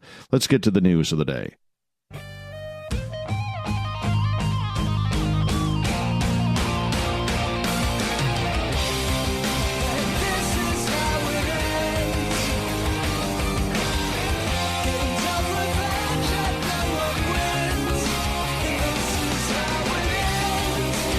The news is always changing, which is why we bring you the SOR Newswire at the back end of every show. I'm sure you're tired of politics and everything in between, so we get to the weirder, the stranger, things that'll make you scratch your head and say, really? That actually happened? Yeah, we're going to bring it, and we're going to bring it right now. We're going to start off with a story where you'd think this one is coming out of the state of Florida, but no, it happened in Huntsville, Alabama. And now 2 people are charged after getting in a brawl over crab legs at a buffet dinner. Yes. Huntsville police officer Gerald Johnson says he was eating at the Meteor Buffet restaurant when this brouhaha broke out between Chiquita Jenkins and senior citizen John Chapman. Apparently, they were using salad tongs like fencing swords, breaking plates, throwing things at each other, all because they waited in line. Mr. Johnson said the diners had been waiting in line for crab legs for more than 10 minutes. So they lost their tempers once the food came out, and the brawl was on. Ding, ding, ding, ding, ding. Yeah, we need one of those boxing ring bells right now. Now, Chiquita, well, she's charged with assault on Mr. Chapman. Well, Chapman, who suffered a cut on his head, is charged with disorderly conduct. Very, very strange. Who goes to a crab leg restaurant to get in a brawl? Is it really that important? This is one of those societal things, man. It's crab legs. You know, this type of action should be saved for Black Friday. This is a perfect way. You go brawling out at Walmart or Target or wherever you want, Best Buy. And then once you're there, you're going to build up an appetite after throwing punches and pinching and biting people for that television or that laptop. You're going to get hungry over that. So then you go over to the old Meteor Buffet when they bring out the crab legs. If you're waiting too long, you could get in a secondary brawl there while you're fighting over who gets the claws and who gets those thin, tiny legs at the back. Either way, bad way to get arrested. Trying to go for a nice crab leg dinner. And boom, next thing you know, you're off to jail. Here's a weird one. This one comes out of Canada here. Now, there's a CBC reporter named Chris Glover. He's doing a live on-air hit when this gentleman walks up to him. He's a comedic actor named Boyd Banks, who's appeared on other CBC shows, but he walks up to the journalist as he is doing his live hit. And reporter Glover, he's trying to be serious, trying to get things going, trying to read his report seriously. And you know, we got all these wingnuts now where it's real popular to try and disrupt the reporter who's doing the live hit. Well, what Boyd Banks does is he walks up to the reporter and he licks his ear. Who does that? Where in anything is that funny? You go lick the reporter's ear. And he's got one of them long lizard-like tongues. It's disgusting. The host of the show, who was watching this, guy by the name of Dwight Drummond, says, yeah, that's a little strange, really unnecessary. Just move away from that gentleman. Now, the reporter, Glover, and Drummond really haven't responded to any media requests on this. But it's a little ridiculous. A little ridiculous why someone would go lick the reporter's ear. You know, people are claiming he should be charged with assault. No, he shouldn't be charged with assault. He should be charged with stupidity. Harassment and stupidity. Because it's really unnecessary. I don't know. I got a pretty wicked sense of humor. I find a lot of stuff funny. That just is not funny. But we're moving on. All right. So, this Good Samaritan out of Greensville, South Carolina, decided that he was going to be one of these guardian angels to the Girl Scouts. 46-year-old Dietrich Lee McGowan thought he would help out his local Girl Scouts, went in and bought 120 boxes of Girl Scout cookies to help them escape the cold so they didn't have to be outside selling cookies. Good deed, right? I don't know what you're going to do with a box of 120 or 120 boxes of Girl Scout cookies. I know what I'm going to do. I'm going to be chomping on them because that's good stuff. That's really good stuff. And the parents, they took photographs. The man spent $540 on these cookies to get the girls inside, bought them all. Big picture on social media praising this man for his good deed. Well, unfortunately, the U.S. Drug Enforcement Agency was looking for Mr. McGowan, and they arrested him on charges of conspiracy to distribute fentanyl and cocaine. Yeah, apparently this guy is a big, fat drug lord. You know, he sits there and he has all these connections in Mexico for importing cocaine and fentanyl. So he's being held at the Spartanburg County Detention Center right now, waiting to lawyer up. But my goodness, seriously, if you're a big-time drug lord like that, Do you really want to be splattered all over social media for a good deed? Now, hey, good on them for helping out the Girl Guides. Okay, good on them for that.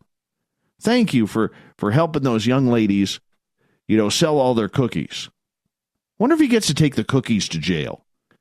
Do you think he's sitting in his cell right now with his cellie saying, damn, these are some fine Girl Guide cookies?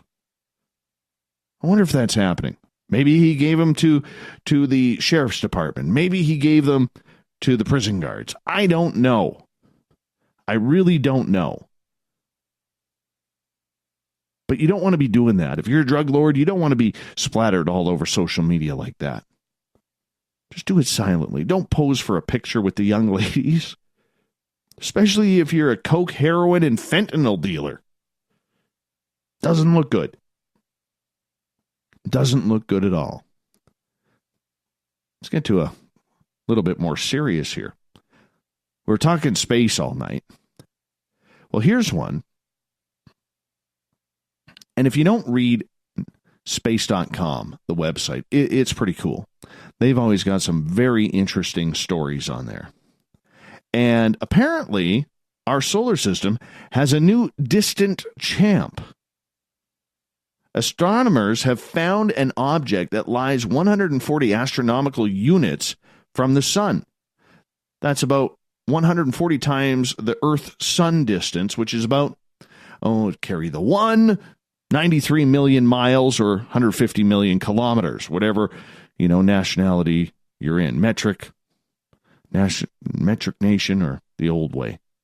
I think there's only a couple of you still in the old way. Say that quietly, America. So yes, this is further away than Pluto. And Scott Shepard from the Carnegie Institution of Science in Washington, D.C., basically brought this news out. And it's really cool. He said he spotted the object dubbed Far, Far Out just a couple of nights ago. I mean, that's how new this is.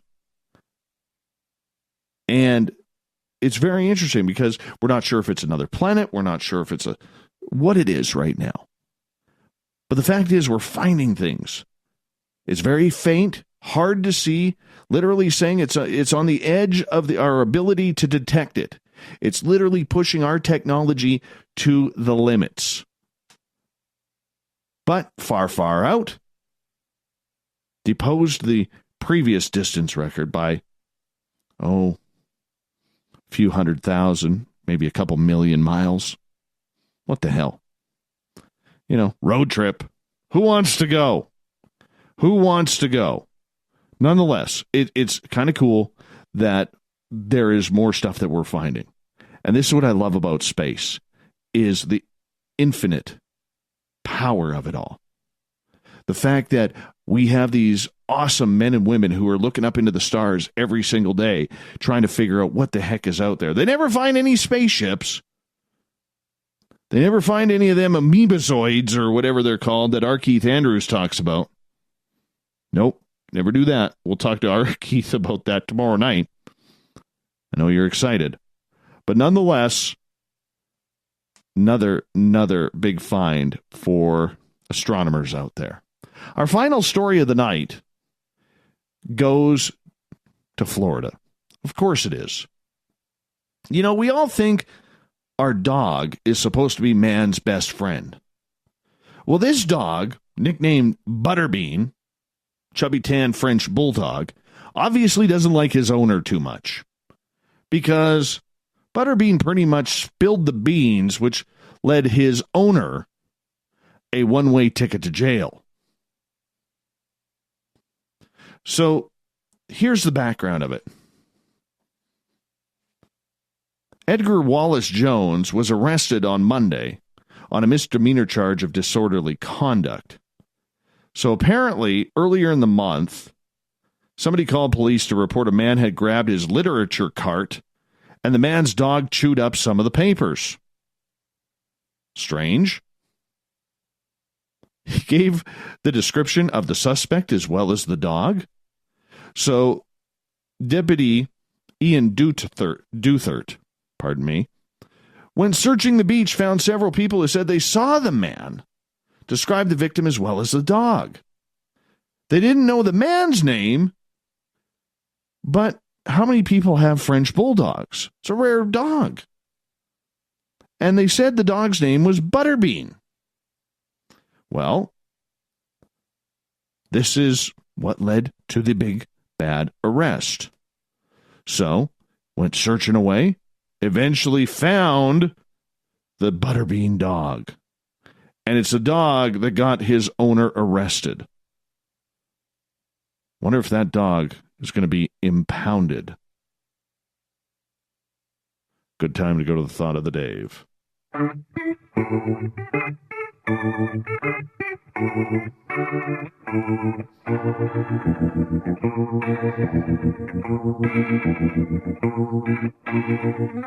Thought of the Dave happens every night at this time, where we ask a question on our Facebook and Twitter pages, then read your responses on the air, because we love the audience participation around here. So today's Thought of the Dave is as follows. How do we get more scientists and universities to take the field of ufology seriously? I'm telling you, we got some of the smartest people listening to us, because we got some great answers tonight, and we're going to get to them here. All right, we are going to start off on Twitter. CE5 Canada says, take out into the field and show them UFOs are real. Evidence drives conviction. That is always a good one, right there. And we move on. Goddess Michelle. Well, it starts at the basics. If they work honestly and ethically, they would take this seriously. We can't even get the healthcare system to take real approaches to medicine. Trust me, I know. The past month with my father has really opened my eyes to how backwards everything is. Let's move on. Scrolling through the Twitter. And of course,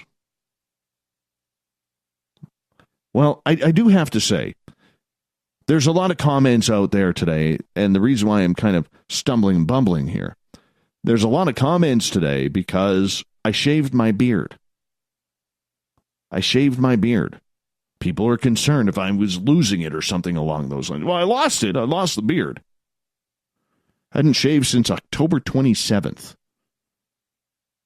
Tell you. It's cold out. Didn't realize how cold it was until got a nice looking face again. I almost look 40 again. All right, continuing on with the thought of the Dave. Danielle on Twitter. My kids are getting educated in ufology by myself at home, which includes how to research, how to read more efficiently, how to use discernment, deeper looks into histories, religion, sciences, and politics. That a band will be there by the time mine are ready for college. It's pretty cool thinking right there. Pretty darn cool thinking. All right, continuing on. Kelly would like to see credible evidence get into the hands of scientists and universities just to see what they're able to find. Reverend Keith, real simple, offer grants. Scientists and universities run on money. Offer a $500,000 grant for research. They will take it seriously. Len, get your buddies who fly the UFOs to kidnap a bunch of scientists, probe them to the back of their teeth, and then release them. Well, that's a little bit rough. Mona, disclosure has already been done, but no reality check of various dimensional equations. All right, thank you, Mona, from Revolution Radio. William, a higher level of objectivity and scientific integrity, more evidence-based examinations and fewer belief-based examinations. Sean, good question, Dave. That's all he said. Good question. Thanks. I appreciate that. I thought long and hard about it. John, sit them all down with Richard Dolan and have Mr. Dolan tell them the entire history of ufology. Might take a little bit more than Big Rich. Gail, I do not see any reason why we would want to.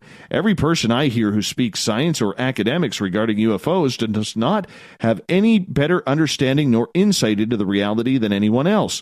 They just use fancier, bigger words. I listen to experiencers. They have the street cred.